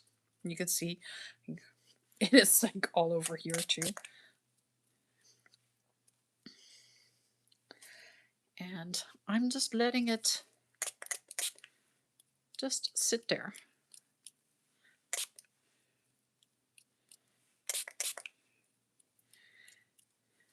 There. So what is happening now is it is picking up the ink and it is making it bloom.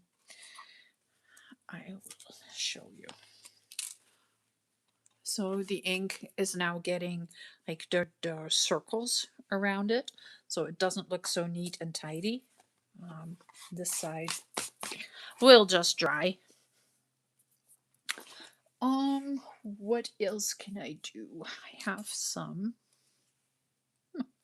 That looks interesting. That.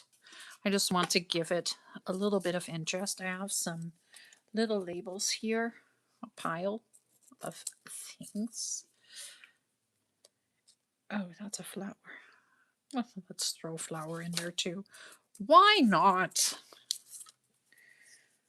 Let's just make a little bit of a design here so that we can put her on here, and then it'll actually look like there is a design on the page, and it'll look all pretty like. I love this paper. This is I think this is freezer paper, and I really like that. I need to find me some because I don't have any, so going to use that. I am going to use the bit of the paper that I used to make the journal. I'm going to use that. I am going to put my, I'm going to give it a panda bear. Why am I giving it a panda bear? Well, maybe not a panda bear. Maybe I'm giving it an eagle. I am giving it an eagle today because I don't have a panda. I thought I still had a whole lot of these, but apparently I don't. So I'm just going to cut out this piece from here. And I got these at one point in one of the thrift stores, and I think I paid like 50 cents for it, maybe. They're lovely colored pieces. Like, and some have, like, so they're from the Red Rose albums. They're really cool. And so there's like all the birds. I have a bunch of birds. I have a bunch of animals. I have some ships and some oceanic, and I have a double decker that says Red Rose Tea. Yep, I sure do. So these you are going to see coming back a little bit more. I have them on my desk right now, so I am using them. Not today, but I have been using these, and I think they're really fun to just make a little bit of a surprise addition to my journals. So I need my glue. Where do you think I put my glue? Interesting. There it is. Thought I had it right here. Okay, let's see what I can come up with to kind of make like a design right here. It can be fairly big to put behind my girl. So I'm just putting some glue on here.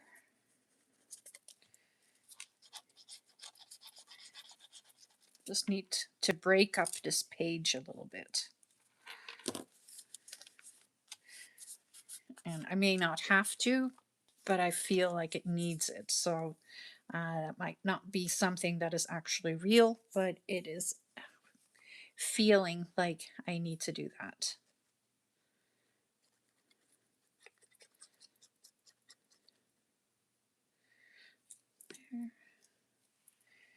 I'm going to give it some green right there. And then I have some text.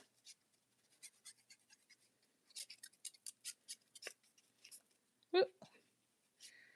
I'm just giving it some glue. Putting it right there. Let's put the eagle in the center. Where's my girl? I want this to come a little bit more like that. So I'll put it like that. Or do I want the eagle on top here? Nah, I want the eagle on the bottom because it's really not about the eagle. It's more about the fun that I've got an eagle in the middle of my paper doll page.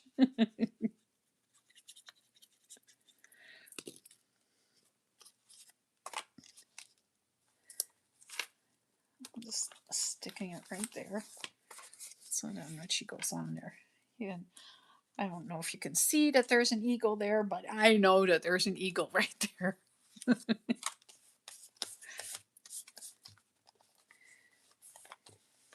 Okay. Then I have some labels. Now the labels I am going to ink up. And I am going to ink them with the walnut stain. And I want them to look old and worn and grungy.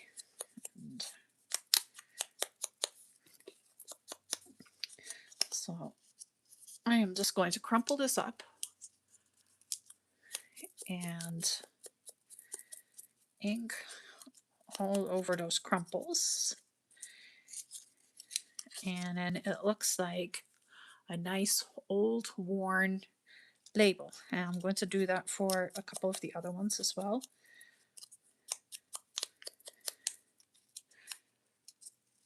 And just crumpling it up, going over it with my ink, and then unfolding it, doing it again because I want a little bit more than what I've got. There. Just like that. One more. Yep. Just throwing it all over the place. There.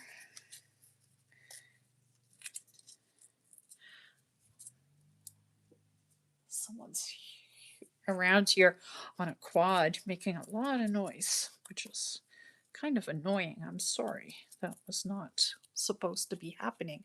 It's supposed to be nice and quiet here, but you know, I live kind of on the outskirts of the town, and so I get the snowmobiles and the quads, but I also get the deer and the wild turkeys and the um, wild turkeys. What else do I have? I have peacocks. We have peacocks in this town. Yes, I live in Canada, and this town has peacocks. I'm absolutely serious. It is actually an attraction. They were donated to the town um, about 20 years ago, I believe. Might even be a little bit more than that. And the peacocks have lived here ever since. And they're fun. Like they'll all of a sudden they'll be in the yard and they've got their feathers all out, and they'll just sit on the picnic table in my neighbor's yard. Um, and then they put like their back feathers up like the fan. It's just beautiful. When my granddaughter was here, the first year that I lived here, we got a full show of the peacocks, and she was in awe. She was so excited. Last year I didn't see them at all, not here. But yeah, like it is a lot of fun to watch for sure. Okay, I have one more here. I'm just inking these so that I can start putting them on the page. So I'm sorry that's taking a moment, but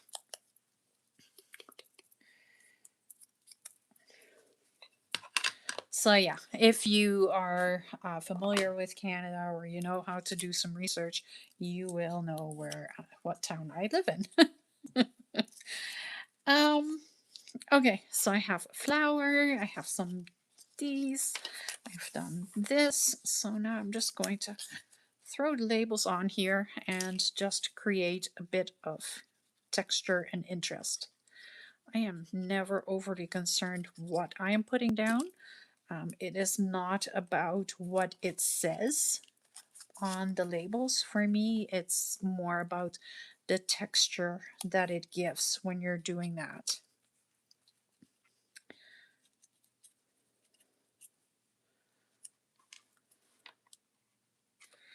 It breaks everything up a little bit. And I'm going to two sides, so I want this also to be on this side. So that basically, like when she goes on here, her skirt will cover everything up. Well, that was handy. Jeez. Okay, so I'll take this one off if I still can.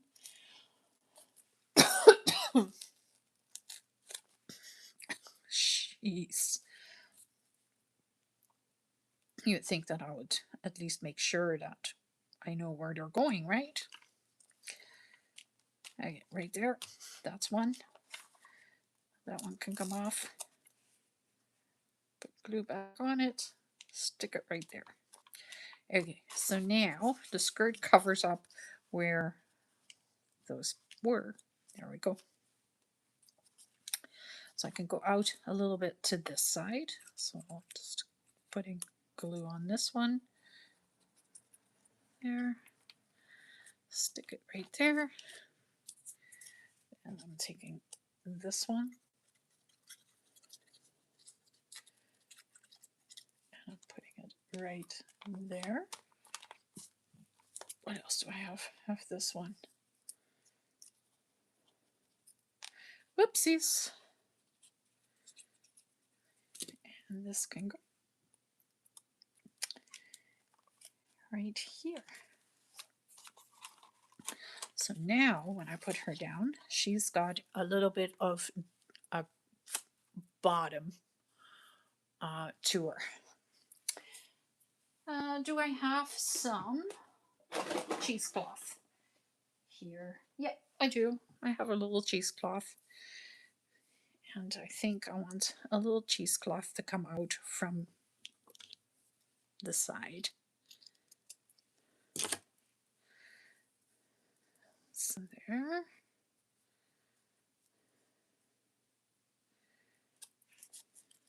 Put that right there. So that gives a little bit of texture behind her head. And then I want a little bit more.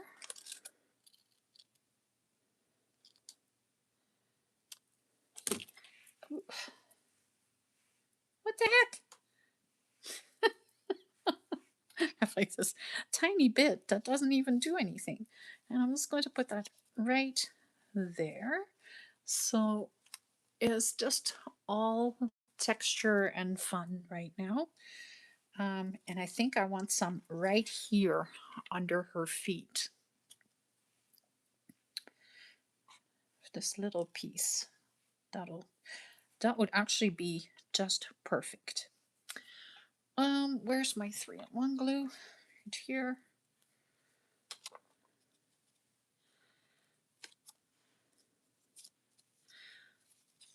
Oh.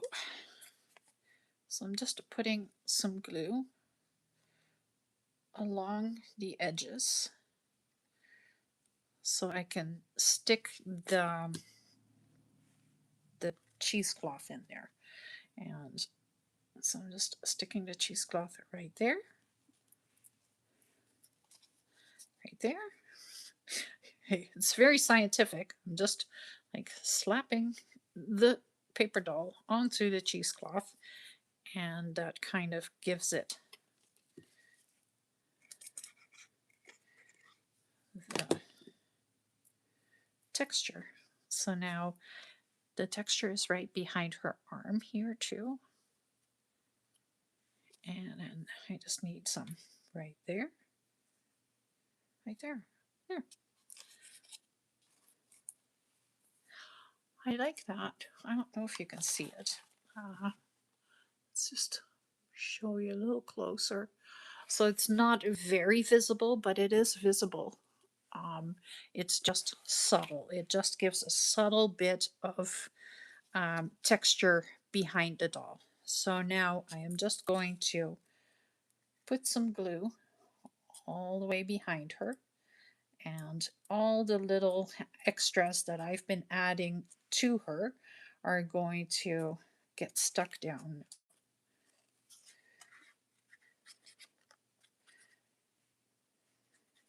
And I'm using the 3-in-1 glue because there is the cheesecloth there as well.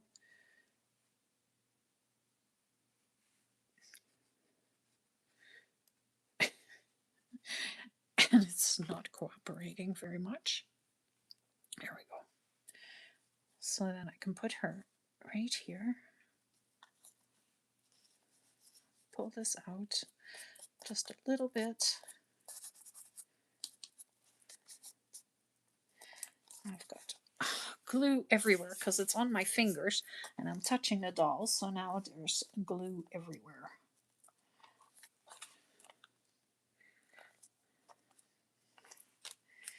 That's okay. 3-in-1 glue rubs off very easily, so it's okay. Here we go. Position the cheesecloth a little bit nicer so it's not so bunched up. There. Right here as well. I want it to mostly just be strings that are coming out from behind her.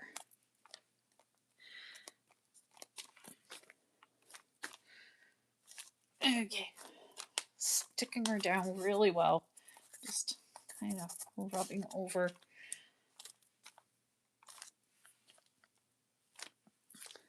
There we go. Oh, I like it. I do. I do think that it needs a little bit right here. So what do I still have for labels? I have one more here. That I go, oh, that's not, that's a completely different color. That's horrible. Nope. That one works, and this one will work. So I'm just giving a little bit of extra right here. And there it is. Couldn't find my anchor.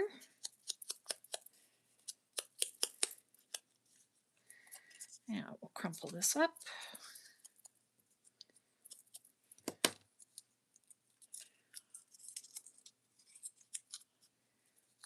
And glue.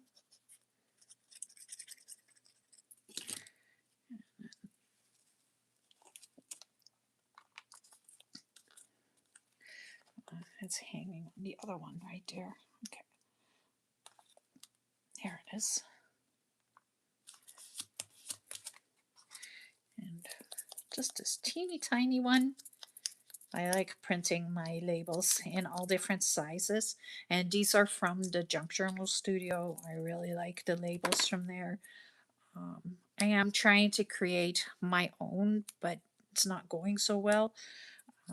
Little by little, I'm getting there, but they're just not quite to this level yet. So that's, I just prefer to use the Junk Journal Studio ones because they're just beautiful. If you haven't checked those out, they're the labels of days gone by, and I just really like them. Just going to put that one little piece right there so that I'm not wasting any.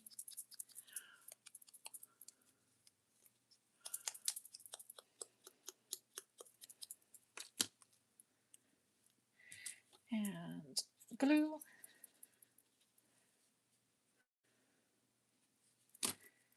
And we'll put that right there. Just like that. Oh, I like it. I think that's a lovely page. What do you think?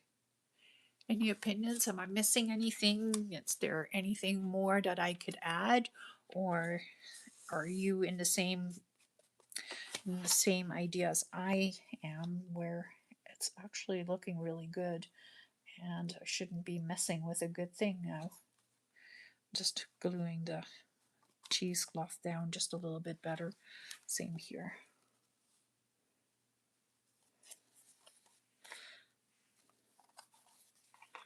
Just sticking it down so it's not going to fall off at any point. There we go. Just putting a little bit of glue on there. There. It'll dry. I'm not closing. Oh, I found another label. You guys, I found another label. I can put another one on there. Where am I going to put it? Right there? Right there. Yeah, right there.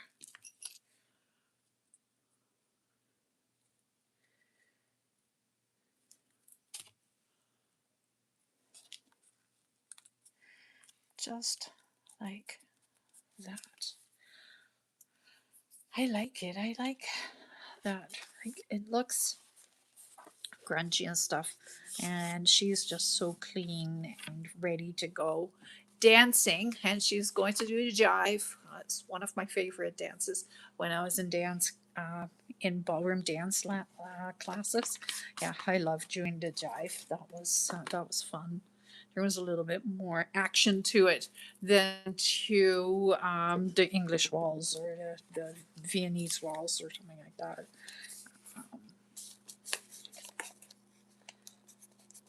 I think I like her. I do. And I think, well, I shouldn't be scratching because I'm scratching the ink right off. Um, I think I am done for today. So what I have done is I built the cover, and this is now finally attached. I finished the cover. I finished watercoloring the cover. So that one and the back is going to stay kind of dull, even though like the colors have now popped and they are much better than what they were when I started. I have bound the signature into the cover, and I put paper beads on the edge, and the paper beads are made out of um, a vintage atlas, and I think that's just the perfect addition for this. Um, and then I added the jive and poodle skirt girl to this page after I stenciled all the vines behind it, and I put a bit of a collage on the bottom.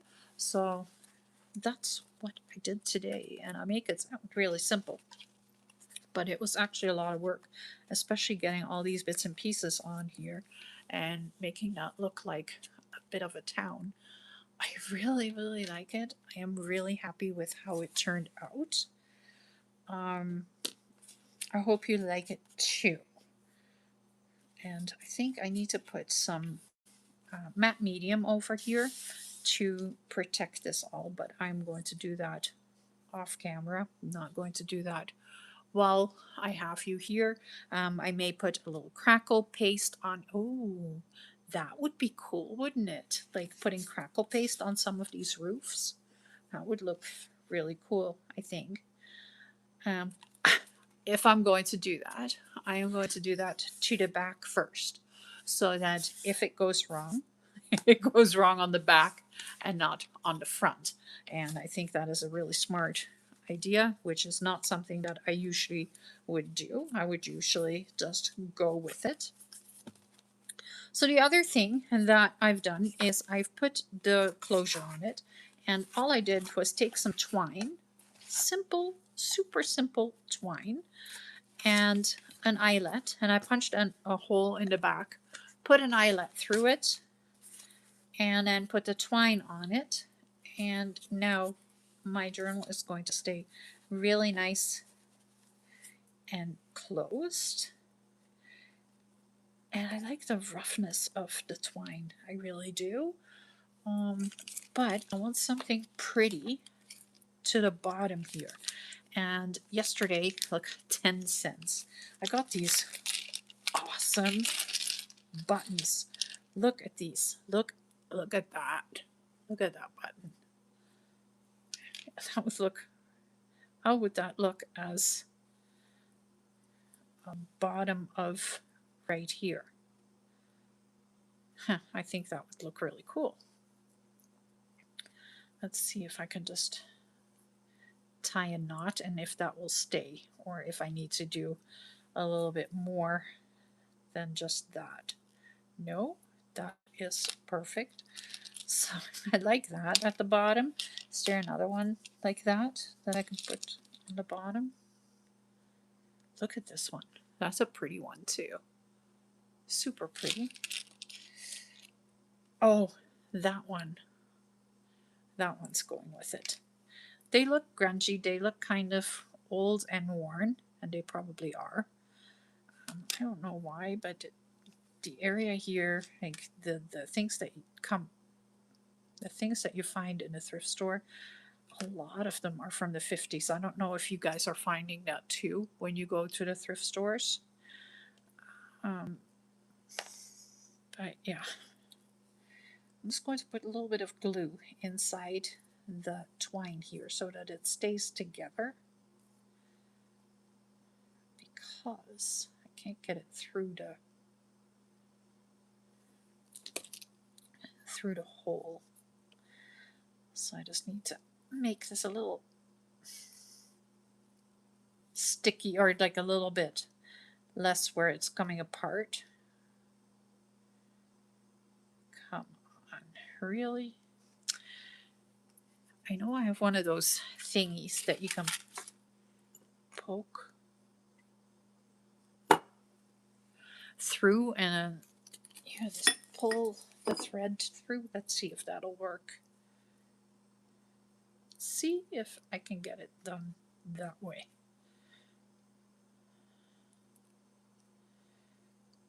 Yep, there we go. That was a good idea. And then just tie a knot. And hopefully that will keep this in place, and it does. So that's like, how simple is that to finish your closure, right? You just put a button on the end and a knot, and away we go. We have a closure that is kind of pretty and fun and interesting, but it is also very, very simple. So even though I have a grungy kind of journal, doesn't mean that it can't have anything pretty. So if I go like this, then the buttons are just kind of hanging there on the cover, and I think that's kind of neat. They're just cute right there. All right.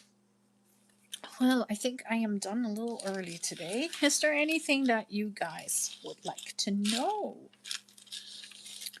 Am I missing anything? Is there something where you are wondering, can you show me that again? Can you explain that a little bit better?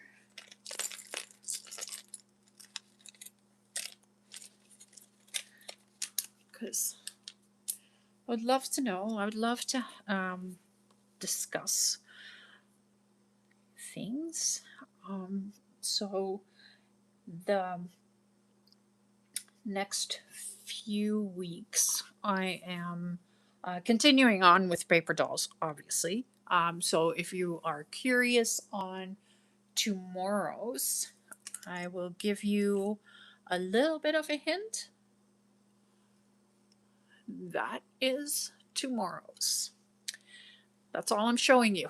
I am not showing you anything else. However, she is right beside me. And she's in my folio. And I think you're going to like her. I think you're actually going to love her. But you're going to have to check that out tomorrow. The other thing that I want to just make sure that you know, that if you have not downloaded the paper doll that I've just stuck in here, so I'm opening this back up. So if you haven't downloaded her yet, you got to do it today. If you don't do it today, she will no longer be free. So she will still be there, but she won't be free anymore. But she will be coming with a whole bunch of accessories. So there's going to be a whole lot of things that are going to be accompanying her. But for today, the doll is still free. Tomorrow, no. Because then we go on to the next one, and the next one will be free for a week, and so on and so on. And then I am just going to put them in this journal, and the accessories are going to go into the folio right here. So they will go in here. I'm not opening this because she's in here. I am showing you tomorrow how I did the decoration in here a little bit, and how I did the cover. The folio we built in last week's video though, so but I did do a little bit of the design work. And every week I'll do a little bit more, so that eventually this will be a beautiful folio that will go with this. So yeah, that's kind of what I am working on really hard right now. The other thing that I am working on is a botanical kit that is coming together. She's a hefty one. I hope you'll like that as well. The 1950s Retro Reverie is going to be bundled. Um, so if you haven't done anything with the 1950s Retro Reverie, that is also coming up.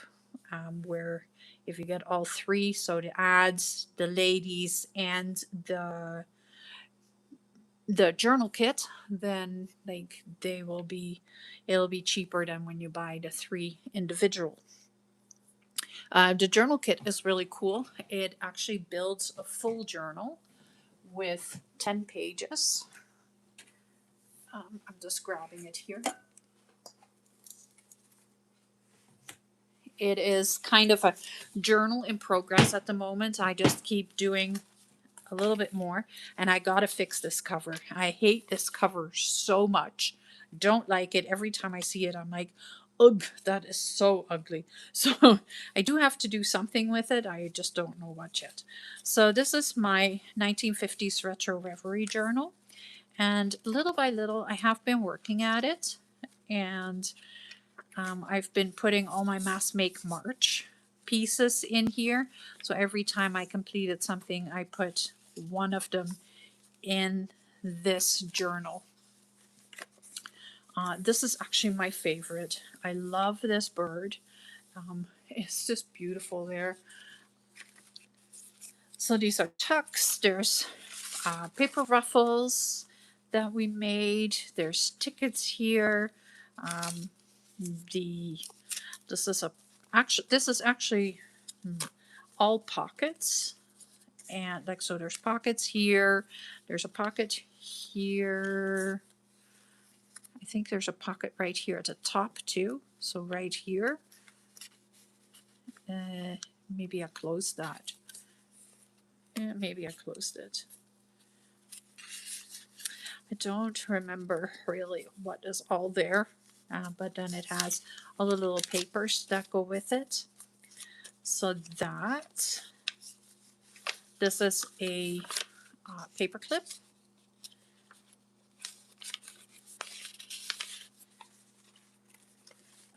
A piece that I just stuck in there kind of as a flip around. More paper ruffles, tuck. That is also a belly band. And I am going to bring this back as a freebie as well. So that is coming up. And I think, but this is like how the whole journal kind of comes together. And that is also available with the ads that I haven't printed off yet. I hadn't had the time. I've tested them, but I don't have a nice set of the ads yet. And the ladies I am just using as I am decorating that journal. So everything is just slowly starting to come together. At this point, I think I have 4 journals on the go. Don't ask. It is driving me just as crazy. I don't know how I'm going to all finish them, but that is going to come up for the next bunch of Fridays. I have a bunch of journals that are not finished. They're not working properly and they're not finished. So for the next few Fridays, I want to take them apart and take the signatures back out, fix the covers, fix the spines, and make them work, and have them and show you how you can fix a journal that just isn't working. If it is getting like this, like an alligator mouth, like, and it is not fixable, this one just needs to go under something tight because or heavy because it just hasn't been done yet. But there is I have a journal that is like sitting exactly like this, and that's not what I want. I want it to come out a little bit, so I need to put a new spine on it and put the signatures in properly and do it again. And I want to do that with you guys. I want to show you what do you do when something just isn't working. And I think it would be a really interesting series. So that is going to be for the next few Fridays, is what I want to do. Tomorrow is Paper Doll Saturday, and I will show you again what the paper doll is tomorrow.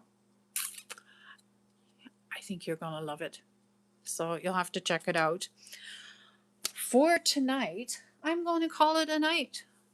Thank you so much for watching. Thank you so much for joining me on this beautiful Friday. Like, I don't know how the weather is where you are, but here in Canada, here in Manitoba, it was a glorious day.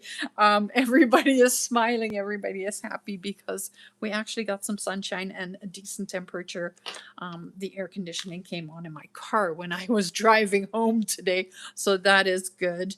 Um, you know, we don't have very much where we can say, oh, that is a good thing that's happening right now, because there just isn't. With the way that the world is right now, which we're not going to discuss because that has nothing to do with junk journals. But to have a beautiful day and the sun shining, it's just making me happy. And I think that is part of the reason why I was a little hyper today. But yeah. So I made this. I am very happy with how this turned out. I hope you like it as well.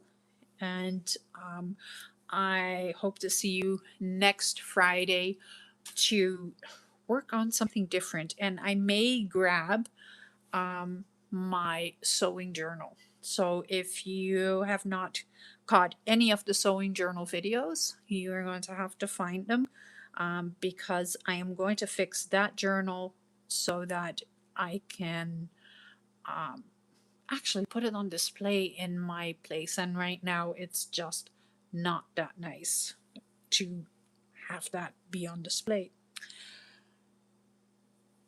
I hope you have a wonderful rest of your Friday evening. Thank you so much for watching. Thank you so much for tuning in. And I hope you'll tune again. You'll tune again. You'll tune in again next Friday.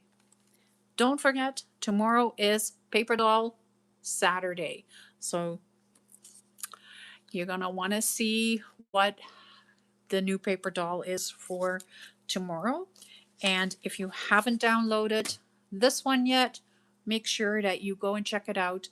I will put the Ko-fi, the link to the Ko-fi shop is in my bio, so go check it out.